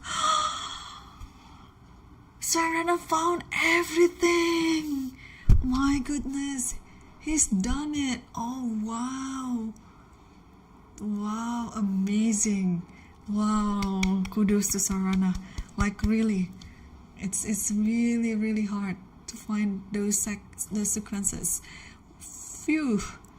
So let's see again. G4. He moved the knight to d4, and bishop e5 happens. Although of course the computer suggested bishop takes d4, but again it's computer. Human approach would be, can I attack something on the way?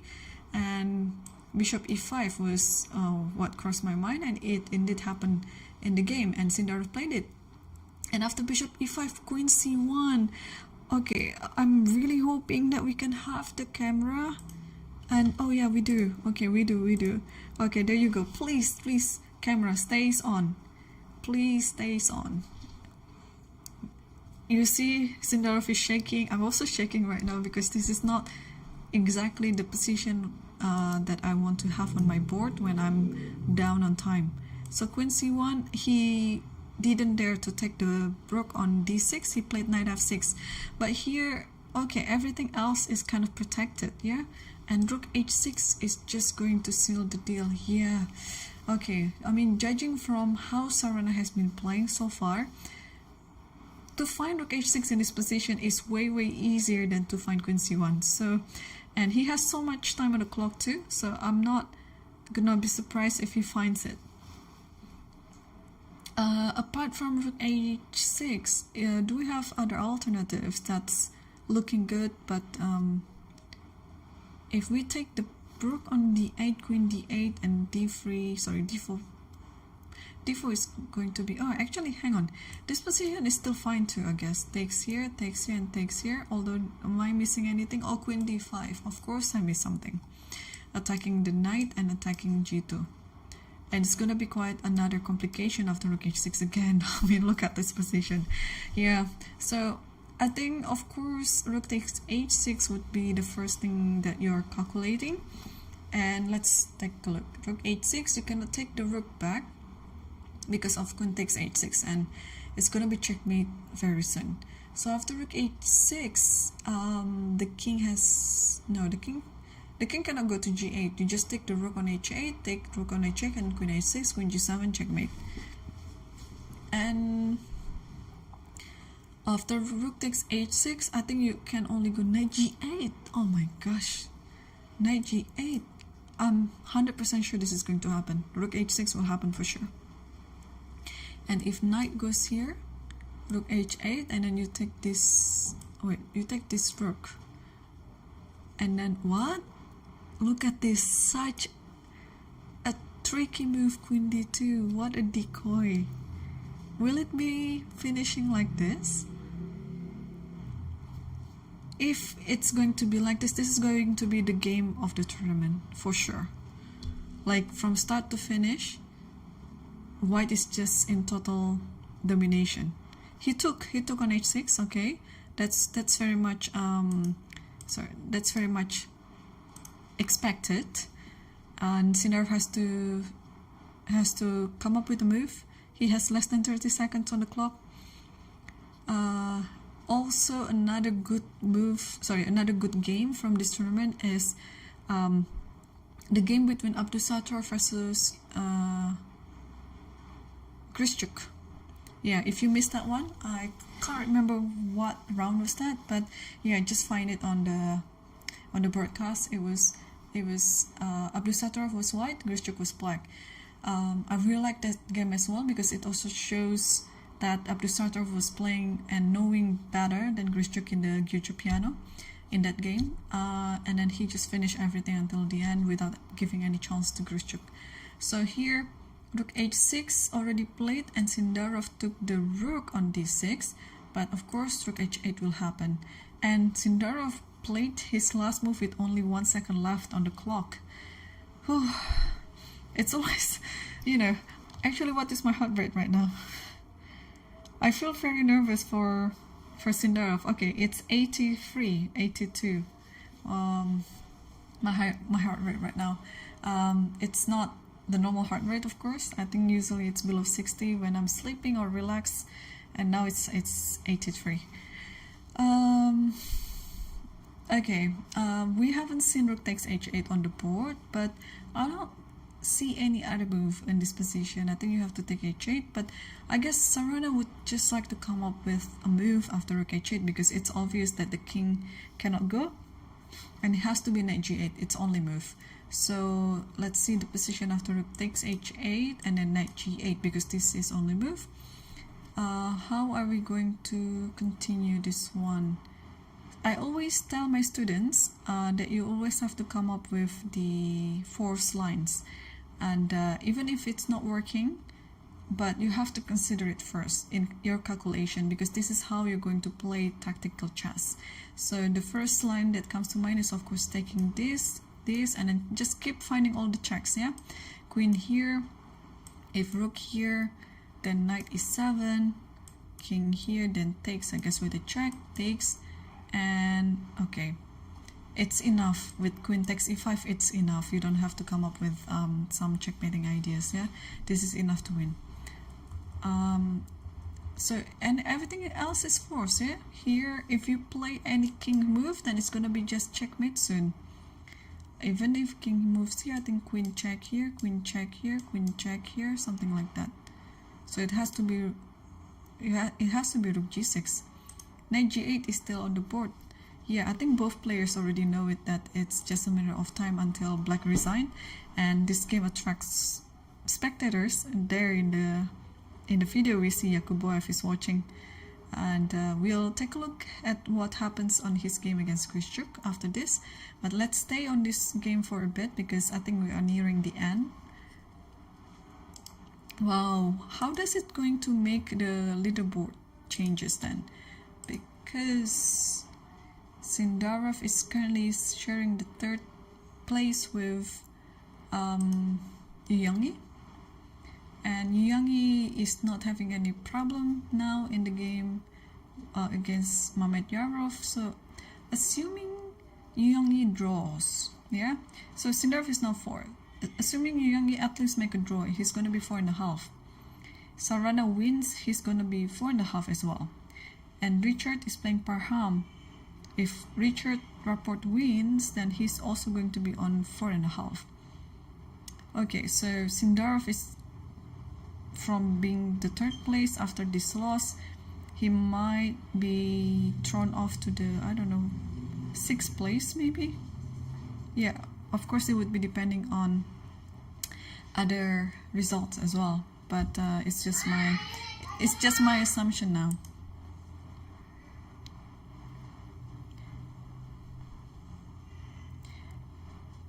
And then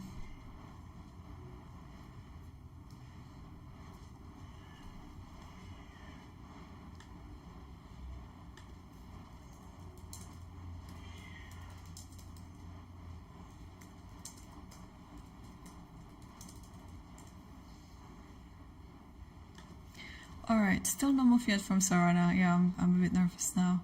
But he's just, well, he has also quite a winning position against Richard Rapport, where he couldn't win in the end and he just make a draw. Oh, I see Rook G8 is already on the board, and Sindarov took, of course, the Rook immediately. This is the only move. And I think we'll see Queen G5 soon also on the board. Yes, Queen G5 is already on the board, yes. Yeah, we can expect some hand checking soon in this game. Yeah, if the king goes here, what do we do actually? We cannot give a mate over here, but we can do, what we can do, we can take for sure. Yeah, maybe just takes. I mean, there's no risk in this position, yeah? If you take this, then takes this, or even takes this, I mean, okay, and this one, and probably check here, and then check, and then, can I get some mating attack here? Or should I be a bit more cautious about this? Okay, king here, check, like this. Oh, maybe just check here, like this, and then queen takes, I don't know. There are so many things, so many moves here that white can just play to win. Here also just takes, probably just knight here again, and then try to get them a checkmate. Because after this, it's gonna be queen check here, and then checkmate on e7. He just did something, didn't he? After queen g5, oh, king h7. If king h7, I think the same thing, yeah? I think you can just take this one.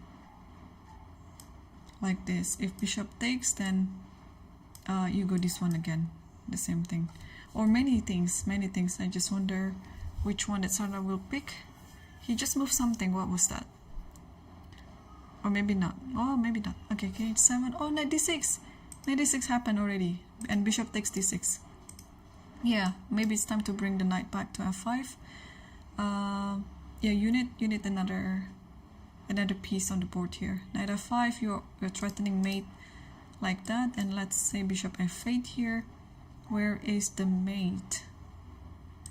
Okay, you can grab all of these things first if you want. What is the quickest mate in this position? Sana was about to play something.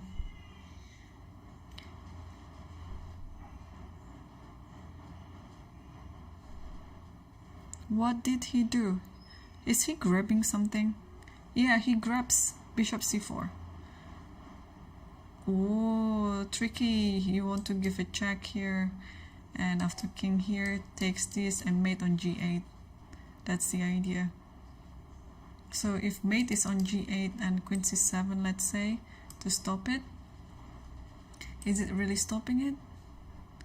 Maybe in this position. Okay, the bishop is under attack. I'm pretty sure Sindarov will play. No, he didn't do it. What did he do? What did he do? He played bishop e4. Okay, bishop e4 was played. Yes, to stop. Wait, but this doesn't stop anything, does it? You give a check here. Okay, if king here, then takes here and mate on g8. So you have to play king g7, takes here. Yeah, queen h5 is already on the board. If here, it's mate, and if here, should be mate somewhere, or you don't have to go for mate. You can just keep checking and then takes perhaps, or something like that. But the game ended after queen h5 because it doesn't matter what you do. Queen here is going to be the next move, and this is such a perfect game by Sarana. So if there's any vote on what is the best game in this tournament, I would totally vote for this one. Like almost no flaw in his game, in his play. From start to finish, he just played everything according to the preparation. And the moment, I think the critical moment when he knows that he's going to win is this one. That after g4 he thought for how many minutes? Okay, he thought for 16 minutes and he came up with the best solution here. Knight 3 d4 and after bishop e5 queen c1. This is so hard to find and yet he found it. And the rest is kind of piece of cake. Yeah, because everything is quite forced and it's easier to calculate. Takes, bishop c4 and then yeah, queen h5. Yeah, I think in this position queen c7 is a must. Or if queen c7, sorry, there is a check here with bishop d3. I see. So that's why, yeah, takes here and probably check here and check here, something like this, or knight here even. Yeah. Wait, what's happening?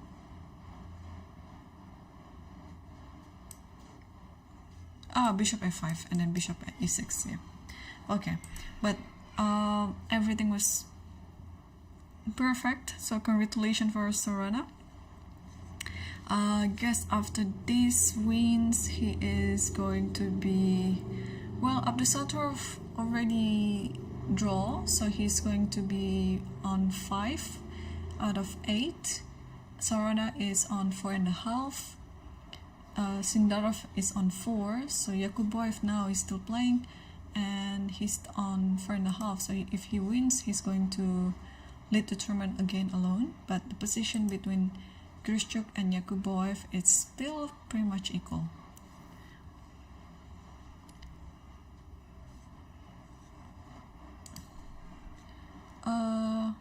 Let's see if we have the, oh no, we don't have a camera.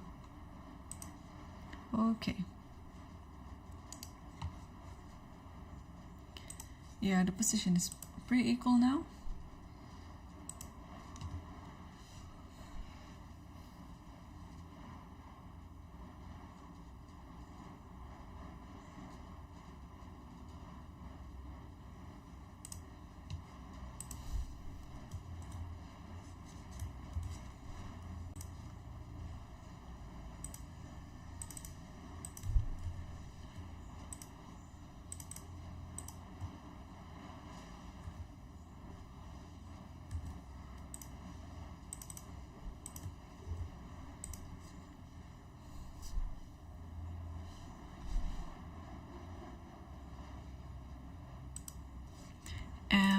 We have the video on. Okay, so we saw the position after a4 in this one, and knight takes b4 and queen d2 castles, and then knight e5 looks okay so far. Rook f d8 and now takes the knight, knight takes d7, knight takes d7, and well, although the position looks equal here, but Grishuk is under trouble. I mean, he only has 12 minutes. Yeah, he's been thinking very slow in this tournament, in many of his games as well, and it might be punishable in the end later. So what do we do here? I like the computer move rook a1 because the rook served its purpose on b1 now, and it has to be moved back to a1, which is acceptable, of course. And then I think you don't have to commit into playing anything. Let's say bishop f6 here. It's hard to play bishop d1, but I can understand why Grishuk is pausing in this position, because it looks like it's easier to play as black because of the space advantage. Yeah, black has more space around the queen side, and since this is like a semi-closed, semi-open position, the knights are better than the bishops.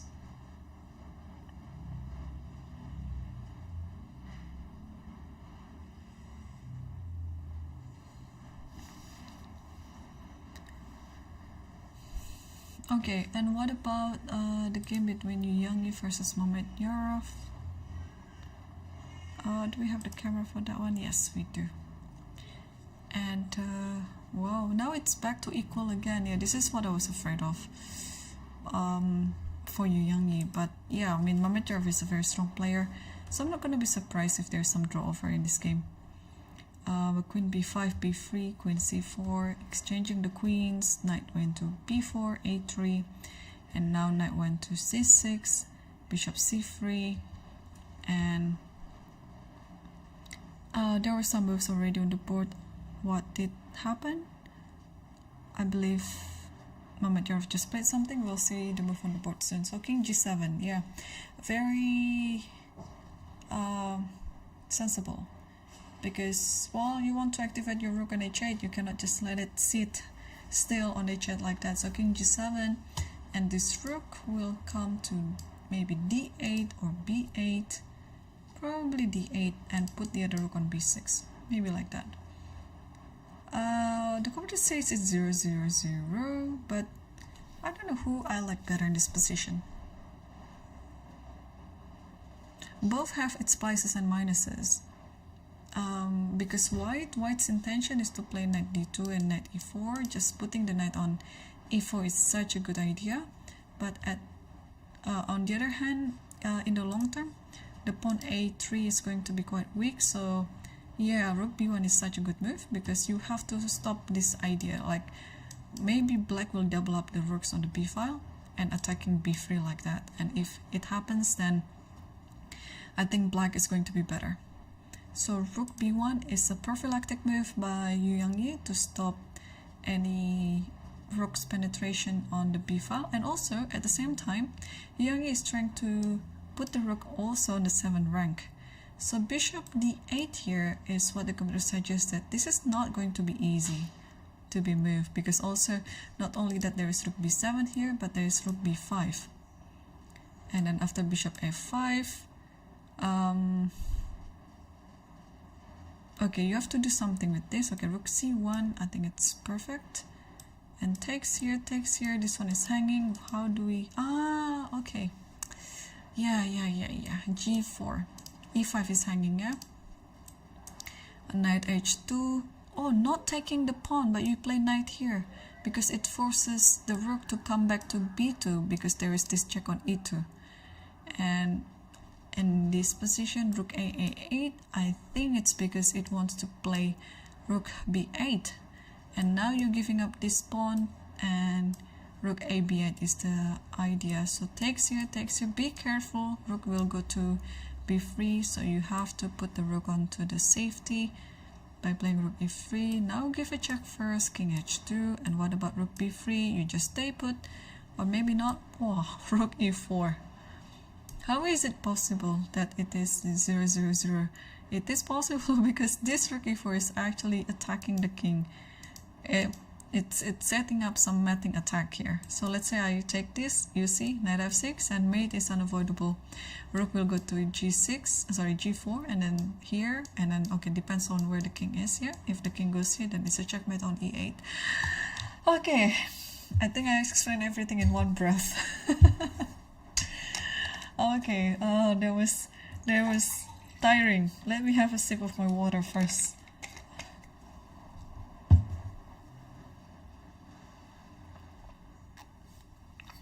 But of course, this is still a long stretch. Rook b1 is still the current position on their game. Yeah, what did the computer suggest? Bishop d8 again. Yeah, bishop d8. Will Mamedyarov find the move? It's gonna be very hard actually. Because if you play bishop d8, you have to commit yourself into this line, this long line where there's sacrifices, there is, you know, things like that. And I think he just moved his rook, which is more natural, to be honest, to me, right? I think for human, it's more natural. You need your rook to be active, and yeah, he just played it, rook d8. And what is the computer evaluation here? Still 0-0-0 again. You allowed this to happen, rook b7. It doesn't matter because it also allows rook d3 to happen. So white and black, they're attacking each other. Nice. And what about Rapport versus Parham? Because we haven't seen their game in a bit.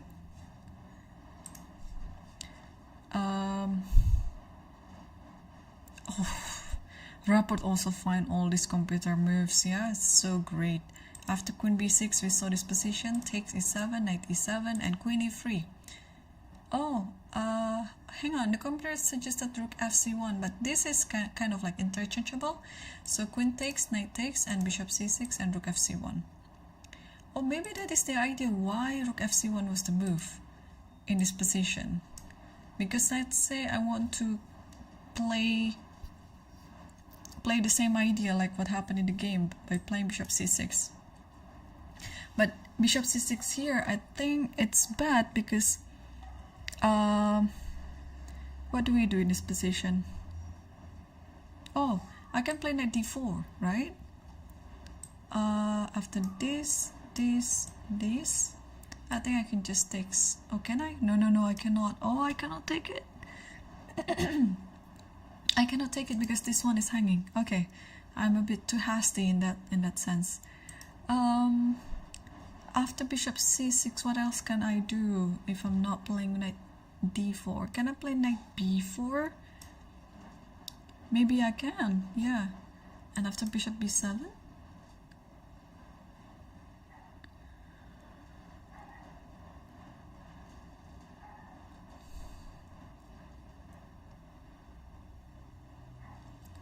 Yeah, after bishop b7, I think black is fine. Okay, maybe knight e5. Knight e5. Let's try knight e5.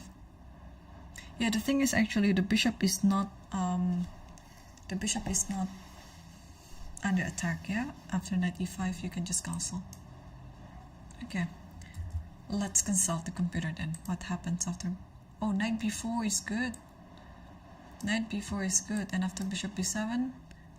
Knight d5 takes with the bishop, takes with the pawn, and you cannot take this because there's this check. And let's say, oh, you cannot castle. Oh yeah, you cannot castle. The knight is hanging. Okay, this is winning for white already. But if you don't, oh, the thing is knight d5 is attacking the queen, so black has to do something about it.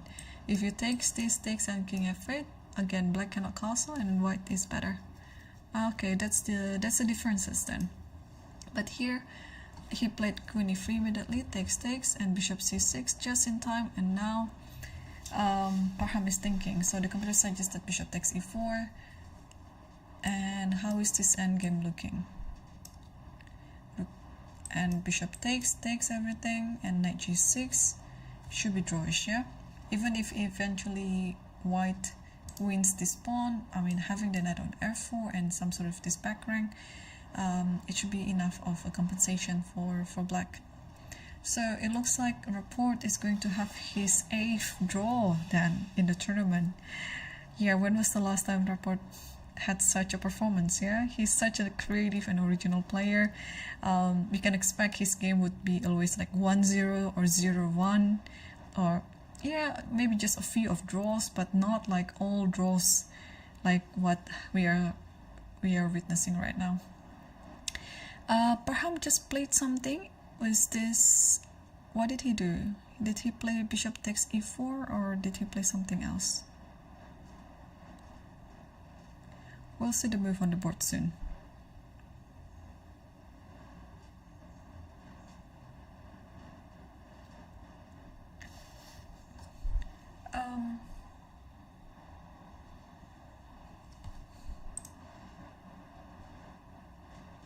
What's happening?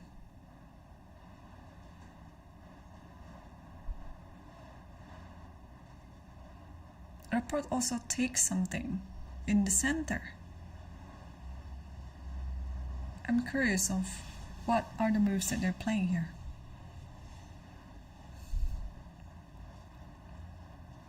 Yeah, the moves are not updated yet on Lichess. Hopefully they'll be soon.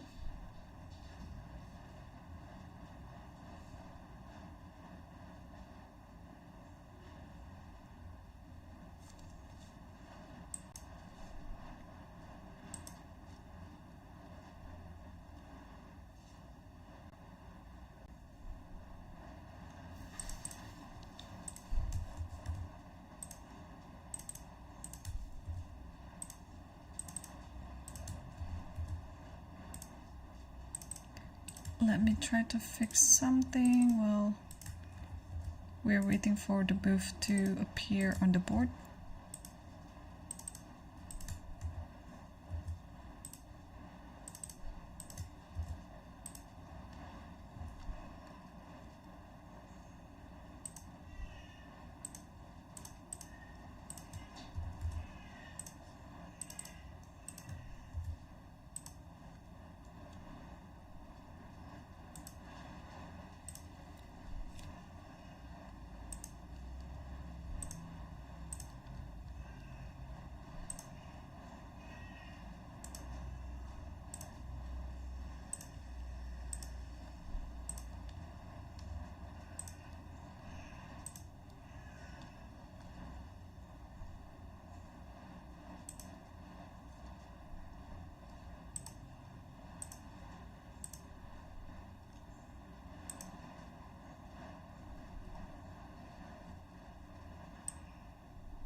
Okay, I'm just trying to put the video for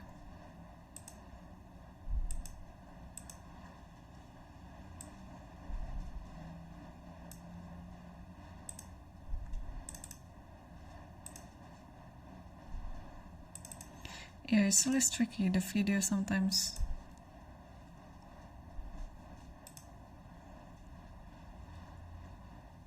doesn't want to appear.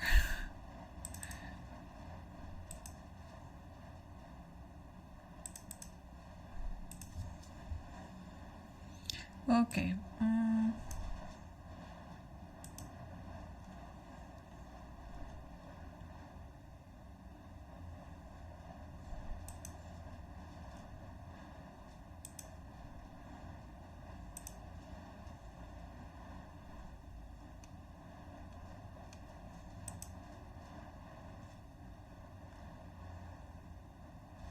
Alright, so what happened in the game was so Parham eventually took the bishop on e4, rook c7. Ah, okay.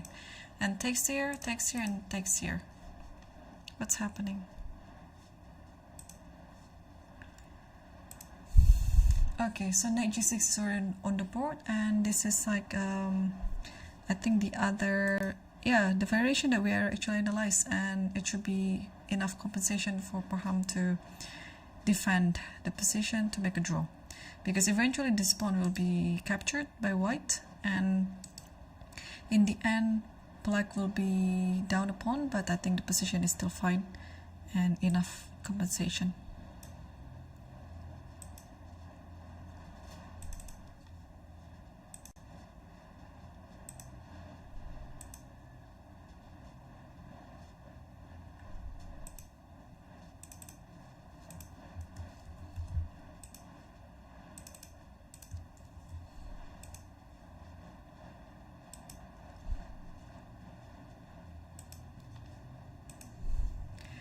Okay, I guess we can switch back to the other games.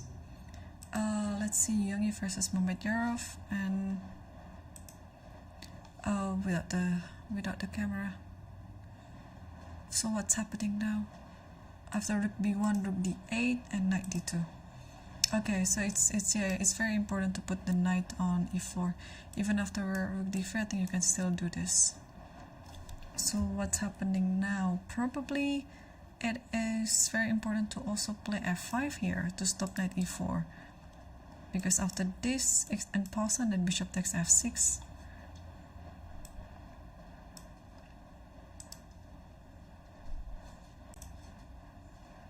Yeah.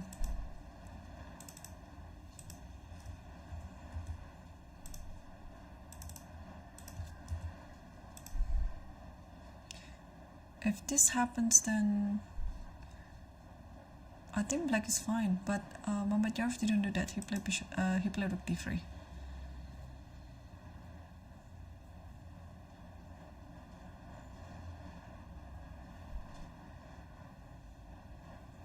Yeah, he played rook d3, and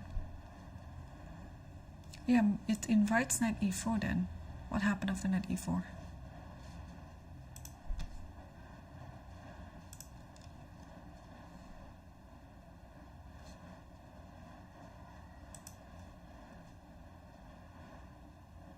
Just knight d4 maybe? Yeah, maybe knight d4 like this.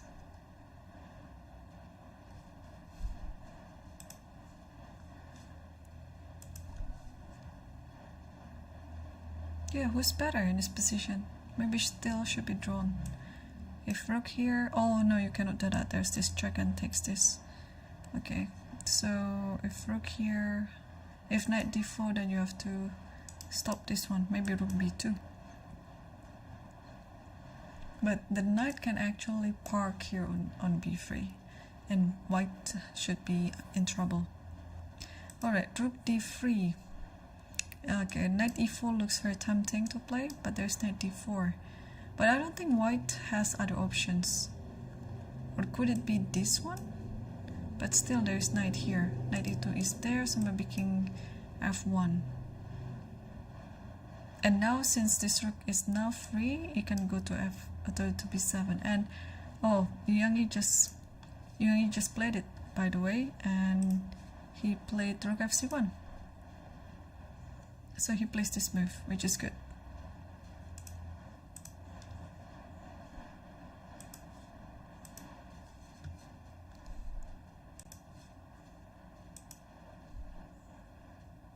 Okay, I think... Oh,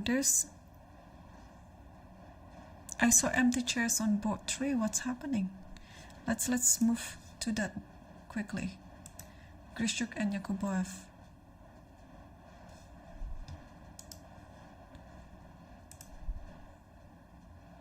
Have they signed?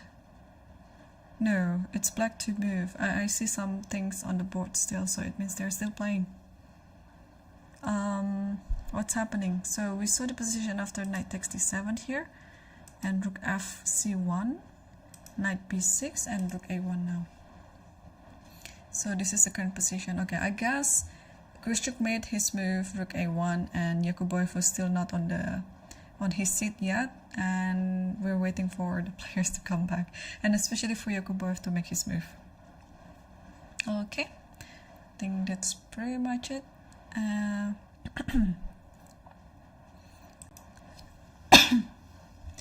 Okay, so I guess, yeah, now the players are back and they're going to make their move soon. Okay, so I'm gonna take my second break, and yeah, stay tuned. I hope the video feeds will be alright until I come back to the stream, and I'll be back after a few minutes.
Hello, welcome back. Yeah, I just realized that the video is like stars, yeah? Sometimes it's shining brightly, sometimes it's dimmed.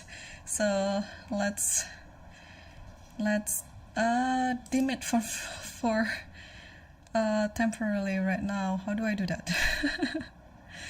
Okay, there you go. Yeah, let's do it without the video feed first. And here we are seeing the leader game. Yakubboev is now leading the tournament. His compatriot Abdusattorov already drew his game against Fedorchuk, and it looks like Black is taking control of the position, but it's still very early to say that if it's better for Black here, because White can still come up with some plan here. So for example, after Queen c4, why don't we start with, oh, I thought it was Rook a4. Just about when I played, Knight a4 was already on the board. So yeah, what to do then? What is the idea of Knight c4? Sorry, Knight a4. So probably White wants to play b3 here, Bishop e5, something like that, and put the bishop on b2. That would be the dream scenario, of course. Okay, so to step away from the attack of b3, here Yakubboev played Queen b5, and I think this is a wise decision. Yeah. Okay, let's move on to the other board. Let's see what's happening on Yangi versus Mamedyarov. Ooh, I always like it, and I'm always happy when my analysis is on the spot, especially without the computer. Yeah, Rook fc1, Knight d4 was the move, and King f1, because you have to stop Knight e2, of course, and now Bishop d8. Knight d8 and now Knight e4. Yeah, the idea of Knight e4 now, it's working because the pawn is hanging. So let's say you play Knight b3, maybe it's time to take and then Knight c5. And I think in this position you have to take this one, and you have to take this one, and in this position I think you have to play b2 to just to promote, and you have to stop it by playing Rook b3.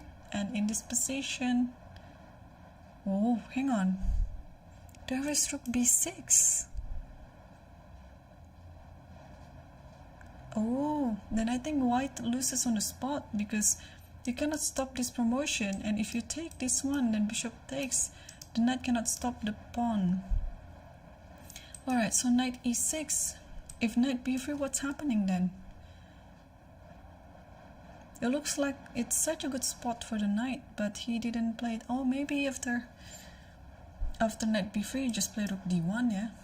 And then this Rook has to be traded. Oh, okay, then yeah, now I understand. Because the Rook has to be traded, and it's actually better for White now, because the Knight, although it's looking good on b3, but it doesn't really do anything. Okay, so Knight e4, here Rook b6 was played. I think the idea is, of course, to simplify the position by trading as many pieces as possible. And now what to do? If you take this, Bishop takes, and at the same time it's protecting the pawn on c5. But if you don't take the Rook, if you play Knight c5, then Knight takes here. If Knight takes here, Rook takes here, and Black is up a piece. And in this position, if you take the other Rook like this,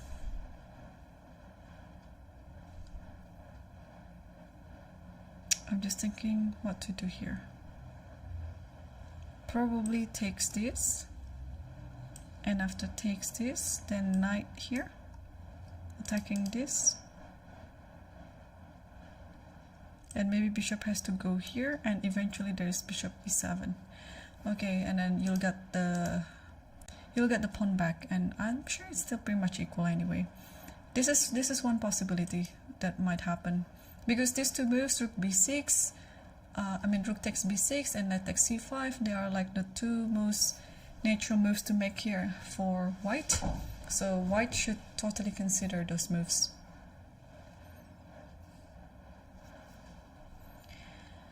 Okay, what happened in the game between Richard Rapport versus Barham? Let's take a look at this one. Oh, this has equalized heavily actually.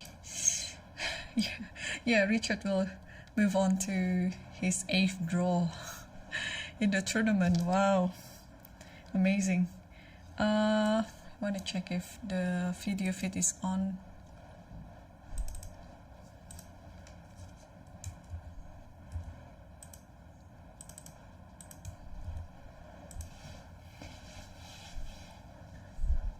Yeah, the video is not on yet. So we saw the position after knight g6, and then here rook a5 and knight h4 attacking f3 and takes, and after here knight d4 attacking the rook, and after rook d5 castles. And before, yeah, so what is the idea in this endgame? Of course black would be happy to accept the draw, but since white has a pass pawn on the b file, white might push for a win. So what is the best way for black to defend this position? So before just played, a move like knight e6 might happen. Probably you just take this one, and then rook b7, and yeah, I would say the game is equal, but yeah, white can hope. I mean, if anyone is playing for a win here, it should be white. Although objectively I think it should be quite drawish. Yeah, even the computer says it's 0-0-0.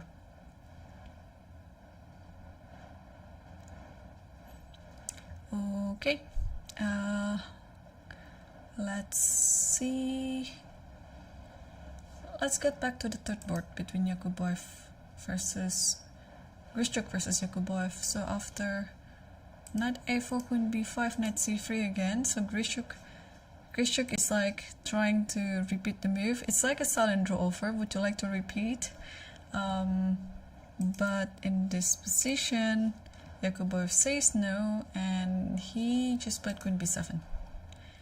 And knight e2, knight c6, knight d4. Okay, so the position, I can understand why Yakubboev is not leaning towards the draw here, because he has more initiative, especially on the queen side. But objectively, they should still be very much equal.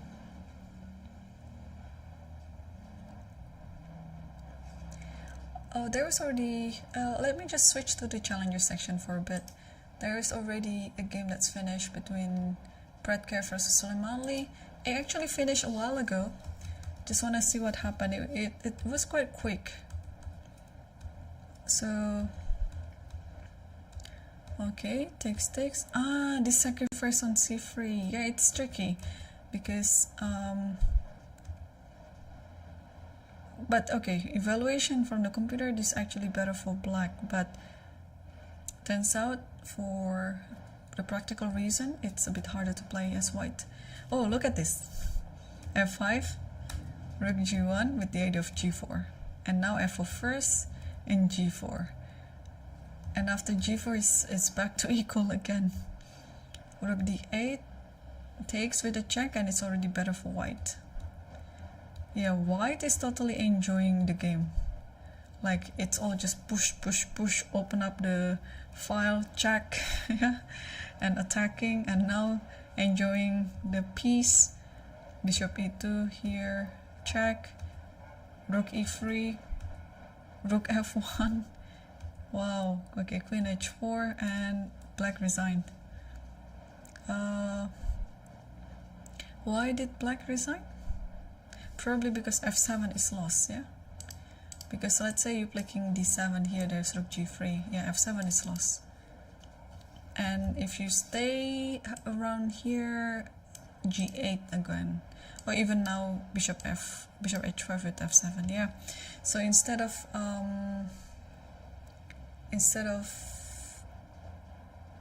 playing until the end, yeah, Suleimanli just call it a day and resign. And let's see what's happening here between Matlakov versus Yilmaz Mustafa. Looks like, yeah, white is slightly better. Yeah, white is slightly better thanks to this bishop. It's always unpleasant when this bishop is aiming to b7 square, and given the fact that e6 is no longer protected by f7. So in the long run, yeah, if white maintains a good play, then white can win. Injic is apparently losing against Romanov. Wow, what an imbalanced compensation here. So one bishop for 2 pawns, and these 2 pawns are going to be stopped then. I don't think it's gonna be moved any further because everything is kind of protected. So now what to do? The computer suggested rook a2, and after rook e2, check here, king here, and takes the pawn. So if everything is already captured, then white is no longer having any compensation. What about the 2 Uzbek players here? Fakidov against Fakidov. Looks like the current position is roughly equal. And the last board in the challenges section, also it's pretty much equal, yeah? Yeah. Because whenever you attack this pawn, this knight can always go to c4. Let's say after this you play rook a7, there is knight c4. But of course, this is now black's turn to move, so black can use the time to attack something. Yeah, they should be agreeing for a draw soon. Okay, let's circle back to the master section again. And what happened in the Grishuk versus Yakubboev after bishop f6? Still no move yet. Yeah, apparently we don't have to be worried of a5. We can play c3 because after e5 you can take this one first, and now you move the bishop. So even if this happens, then white is still better. What about Yuyangi versus Mamedyarov? So after rook b6, Yuyangi decided to just take the rook on b6, and after bishop b6, now he's back thinking.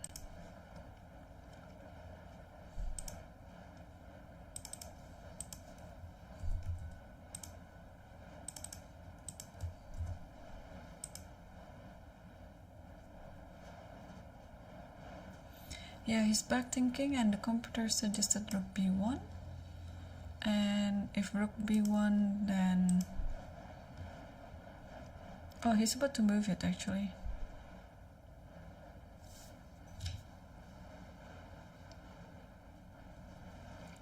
But he didn't do rook b1, he played king e1. Ah, the camera is off again.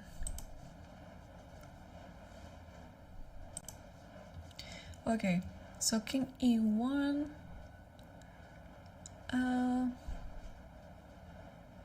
Yeah, what about knight b3? I think rook d1. Okay, I think his intention is just want to trade the rooks then. Oh, rook takes here. You can actually do this, and bishop a5, I guess. And after this, knight c1. I'll give a check. Oh no, there's no check. Sorry, the pawn is on g5, so you have to move your rook along the way. Or king d2 as well. Let's say rook e3, then knight a2. And king here. What about king here? Yeah, this should be drawn. This idea, yeah? Yeah. And if even after f6, king d2, you don't have to do anything with it. So maybe if this happens, after knight here, rook here, takes, and then bishop a5, rook d3, then knight c1, rook e3. Here and then here, probably if you want to do that, just takes first and f6 like this, and after king c2, then you have to take, and then if takes this, I think it should be drawn already. Oh no, it's actually, wow, yeah, I forgot about the Zugzwang principle. Yeah, white has more tempo with the pawns, so once the king is here, you can just give a tempo 1, 2, 3, and when the king is here, black doesn't have any more tempo. So in the end, you'll capture this pawn and you'll win some other pawns along the way. So yeah, if you take it, it's actually a nightmare, because after this, what happened. It doesn't matter here, you can just go here, and after this you stop everything like that, and then you grab this pawn soon. So it's also very important that after f6 and like this you don't take. Even if you play f5, it's still fine, it's much better, because there's no entry point that white can play, and neither will black, except no, there's no entry point whatsoever, because this pawns is protecting this, even if this pawn pushes forward. And in fact, black shouldn't do anything. Black should just play king f7 and just move the king without any problem. Okay, so still this is the position on the board. Looks like Yang Yi is now down to less than 5 minutes, and he still has to make like 8 moves. So knight b3 is now on the board. Are we going to see the position that we analyze? Because if you play rook c2, what's happening? It's also fine. Turns out rook c2 is also fine. You don't commit to any sacrifice on c3. But then bishop c7, f3, yeah, why not king e2 by the way? But okay, rook d7, king e2, everything should be protected. Oh, rook d1 is now on the board. Okay, let's go.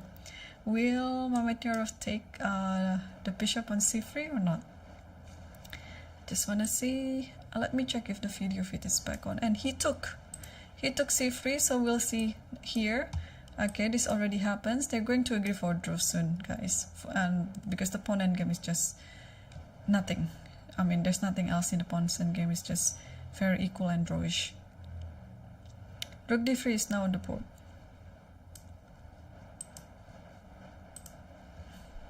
Okay, please, camera, don't. Just about. Okay. Hopefully we will keep staying on. Knight c1 is already on the board. I think it doesn't matter where the rook goes, here, here, here, or here. Or maybe it's better to stop on e3 or g3, because if you play f3 or h3, there might be some g4 and you have to calculate things again. So knight c1 is on the board. Also, maybe what happened after king d2? And everything has to be traded like this, and it should be enough to draw the game. So Yang Yi is still thinking. Yeah, just wondering which variation that he's going to pick, whether it's knight a2 or king d2.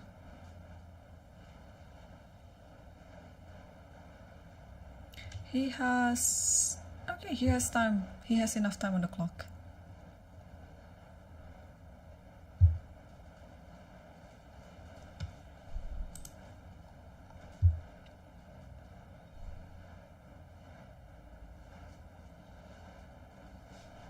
Yeah, still no move yet from Yang Yi.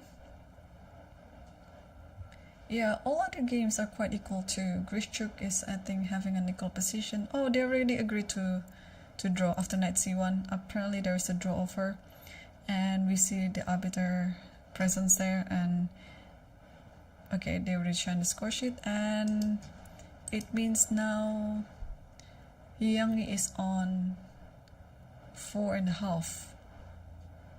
So at the worst case, he's going to be on the 3rd place. But he might be sharing the 2nd place as well, depending on how Yakubboev is doing against Grishuk. Which I guess it's still quite drawish now.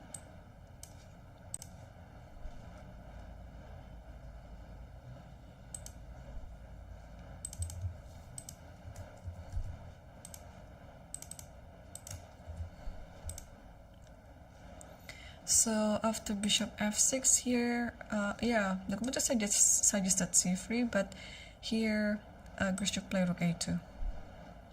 Yeah, after e5 there is knight c6, so it's fine for white, it's not a problem. I like this rook a2 actually, because you also want to prepare the attack over the a6 pawn.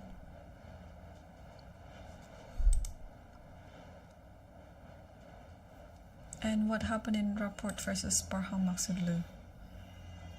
Looks like, okay, one rook has already traded. And after b6, can we win this position? I don't think so, but what else? What do we do here if we were black? What do we do here?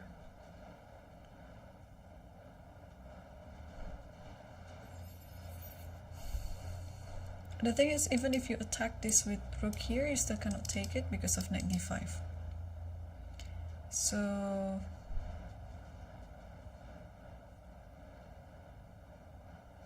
but what do you do, yeah? Rook here maybe?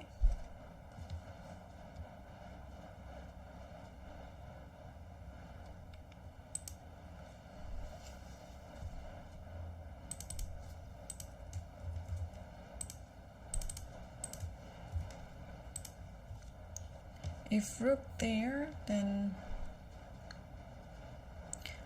oh, maybe g6 first. Yeah, okay, we got the camera. Maybe g6 first, so that there's no knight f5, and then the king will somehow go to the other side of the board and try to get the pawn.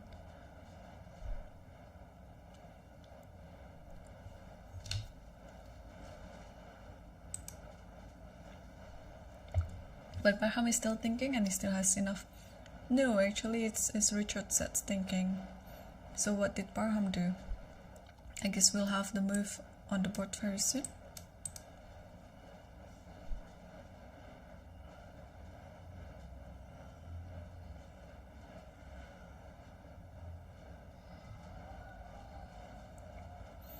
Yeah, just wondering what Parham is doing. But we have some moves actually on the other board. Oh, he played rook b8, so this is still according to what we saw before. There's some moves on Grishuk versus Yakubboev, and they already agreed for a draw actually. Okay, so that's understandable because after rook a2, okay, e5, you have to, e5 is the last move in the game, by the way, that you have to take here, takes, and then maybe bishop g3. And you are preparing for this, even though black has more space, but a6 will be posing as a permanent weakness in black's camp, and black cannot really solve it because it will always be under attack. So this is actually the good compensation that Grishuk has in this position that allows him to neutralize the game. And judging from the last position, sorry, from the last move, e5 was the last move in this one. It means that Yakubboev was the one who offered the draw and was accepted by Grishuk. I mean, Grishuk already initiated some repetition before, knowing that it was a drawish position, but Yakubboev kind of rejected it. So it means with this draw, the two Nordic are still leading together again, going to the last round tomorrow. And may I remind you that tomorrow the last round will be starting 3 hours earlier. It will be at noon Tashkent time. So if you're a bit confused about the time zone, you can just try to Google it. What time is it in Tashkent? As tomorrow the game will start at noon Tashkent time, and it will be 2 p.m. 2 in the afternoon in Jakarta, and for UTC it's 7 a.m. So yeah, don't miss tomorrow's last round, because I guess the winner will be decided on the last game tomorrow. So while they're still analyzing, we still have one game left in the master section. It's between Richard Rapport versus Parham Maghsoodloo. Richard is still trying to get the better of Parham here and making use of the pawn on b6, trying to win such a position. But I believe Parham will be very solid and he will be able to defend this. So what's happening now? Rook a7, it is attacking the pawn on f7, and this pawn is not really under attack here because there's knight c4, it's a fork, and whenever the king goes, knight takes, and then only white can win this position. So before we take the b6 pawn, I think black has to play something else, because knight c4 is the threat. So what do we do here? But again, the f7 pawn is under attack, so it's not that easy Oh, king c6 just played. Okay, I think we can stay on this game. It's gonna be another handshaking moment, agreeing for a draw. Because after rook takes here, how do we take this one? With the rook or with the king? I think with the rook. Yeah. And then even if this happens, okay, you can actually play this, yeah? You cannot take this because of this check. Yeah, I think there's so many ways. There's so many ways for black to shorten the game to make it just a draw. But if you don't take f7 pawn, what else can we do? So rook f7 is already on the game here, and then rook takes b6. Okay, this is the current position. I don't know whether any draw offers have been made, but our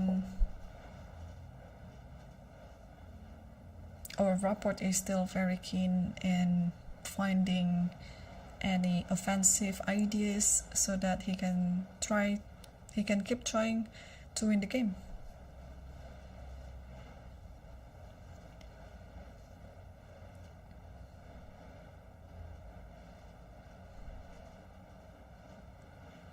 Yeah, looks like there's nothing else, but let's try something in this position. Yeah, what do we want to try? Oh, you can try this actually. Rook here. Rook e7, because if you play king d6, then there is knight f5. Okay, maybe king has to go e5, attacking the knight, and knight takes g7 like that. Yeah, you can try this. And this actually wins for white now, because everything will be traded and we're going to see the pawn endgame, and white will have an extra pawn. So after rook e7, you shouldn't play king d6. Oh, this is actually what was played by Richard. Okay. There's some trick on this game. It's not completely over yet. You just have to refrain yourself from playing king d6. So what else can we do here? We can play king c5, just allowing the rook to protect the knight on e6 like that. And whenever knight f5 happens,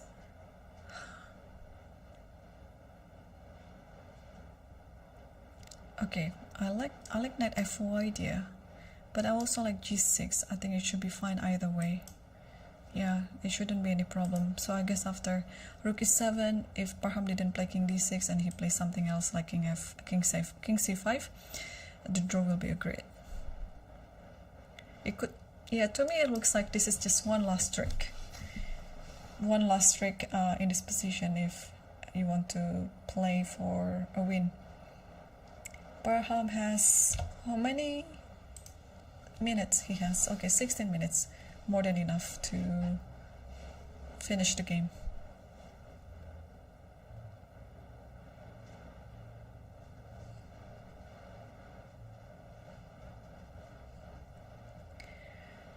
Okay, yeah, he's carefully thinking. So I just want to update ourselves on the standings with what happened today. Yakubboev and Abdusattorov, the two noted backs, will be still leading with 5 points out of 8.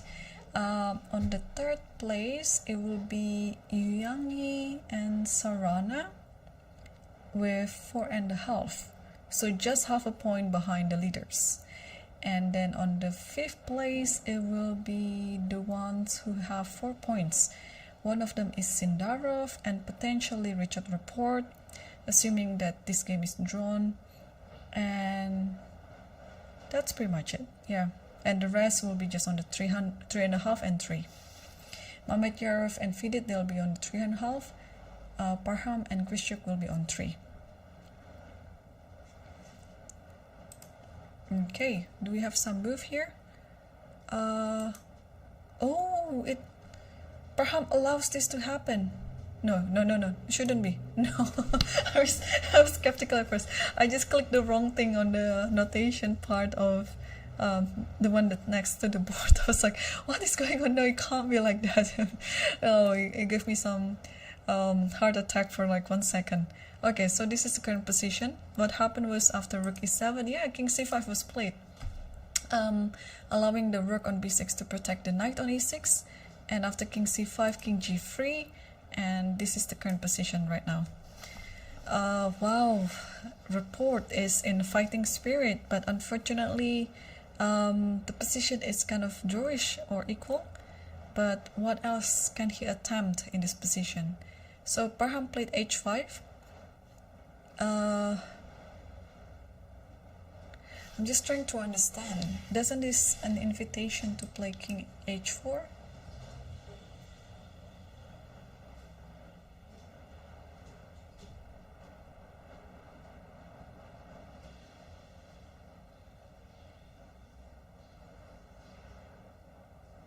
Yeah, why not king h4?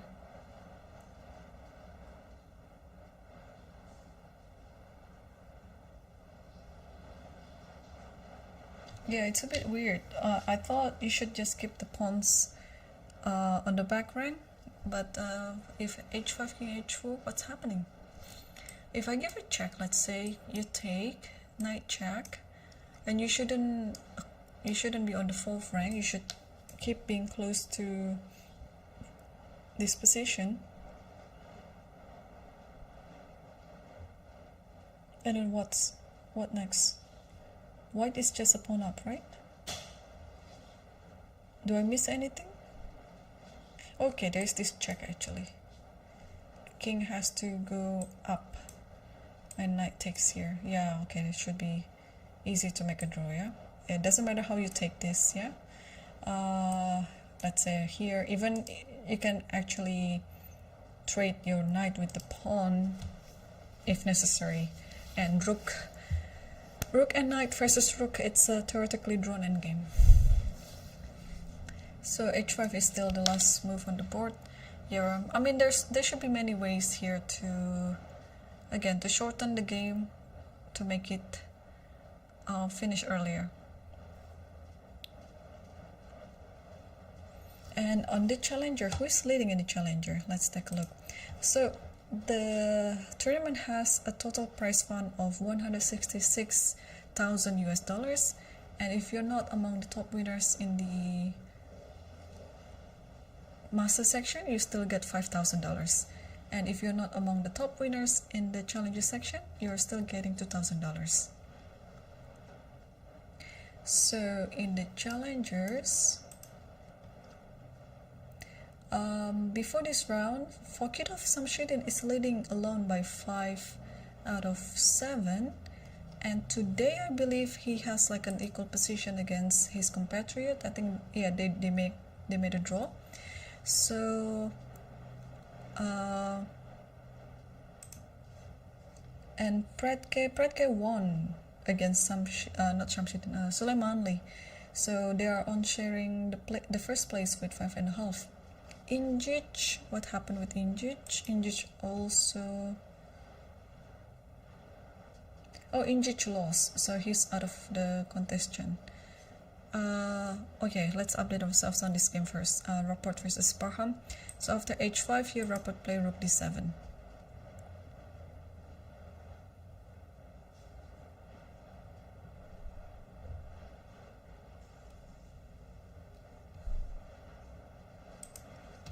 Okay, so let's see other games actually. Matlakov versus Maxim. Sorry, Matlakov Maxim versus Yilmaz Mustafa. What's happening here?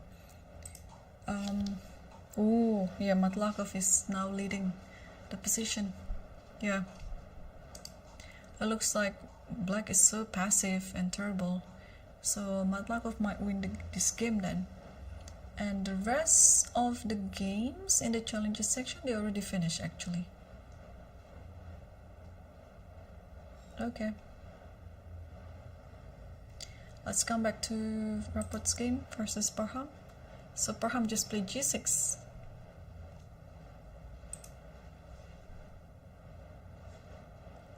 Parham just played g6, so rook d7 and g6.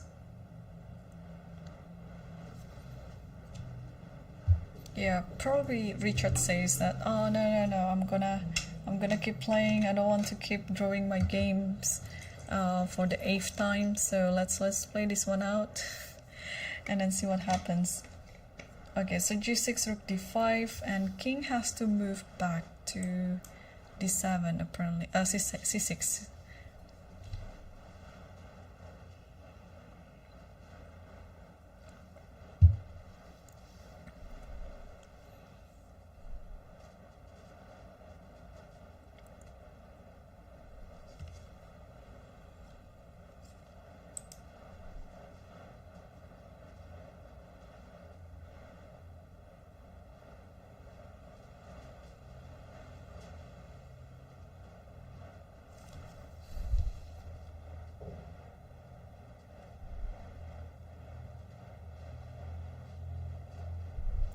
Okay, so one more move until the time control. They're on move 39 right now.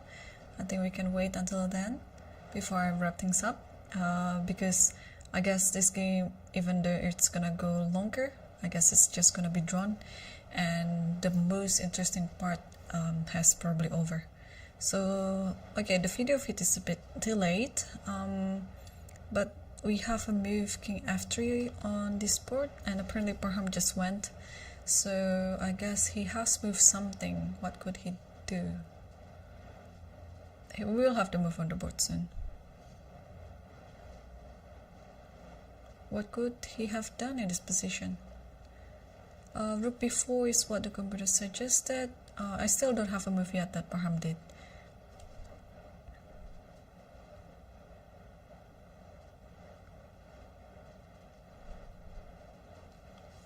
So we might expect rook b4. Your rook b4 is actually making very sense, because you just want to stop anything along this rank. And he did actually. This is what happened on the board. Yeah. Yeah, actually white has to be careful not to over push.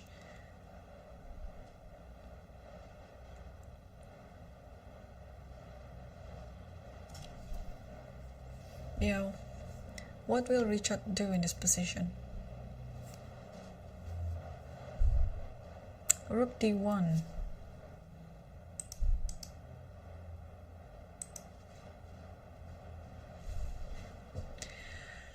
Rook d1, yeah, I like this check. King here. Although the rook is kind of cutting the king here, but that doesn't really mean anything so far. Knight d4 is coming, and probably with that, king d6, king e6, and once the king is back to f6, I don't see how white will be trying to... Oh, we have a draw already, so the video is a bit delayed, unfortunately, because apparently they already agreed for a draw. They probably have shook hands and signed the score sheets. So that concluded today's commentary. Then we have many interesting games as well, but I was so happy to witness, I think, the best of all games from the master section. It's between Sindarov, Sarana versus Sindarov, where Sarana played almost a perfect chess from start to finish. And yeah, if you missed the game, please do check it out on the... Wait, are they still playing, or is it already a draw?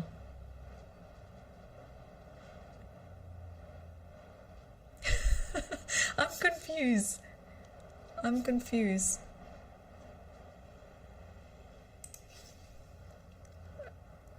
I guess the video of it is delayed, right? Because it already says here it's a draw.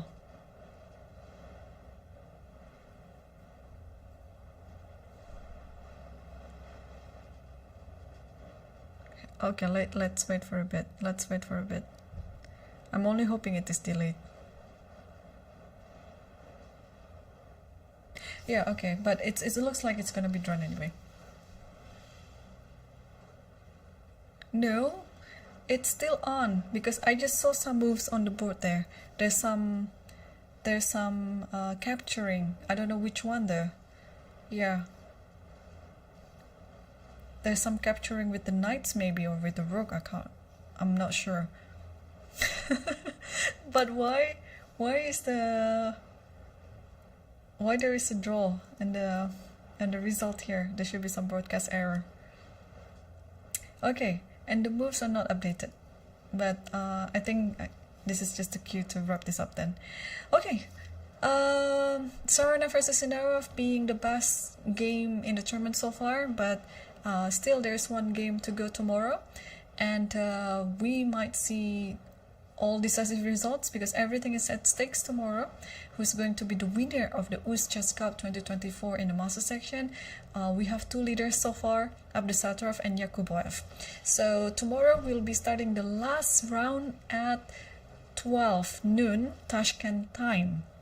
So please try to adjust the time zone, 12 noon, yeah? So the last game will be starting at noon Tashkent time. It's going to be at 2 p.m. Jakarta time, and it's going to be 7 a.m. UTC. So please adjust the time zone and don't miss the last action of the UzChess Cup 2024. And yeah, I've been your host, Irene Sukandar, and once again, thanks for watching. My sincere apologies for all these technical issues that we've been facing throughout the stream today. Hopefully tomorrow it's going to be smoother and we'll be enjoying the games without any problems. So thanks again for everyone, for those who are watching and joining us in the chat. See you again tomorrow, noon time, Tashkent time. So bye bye and have a good evening.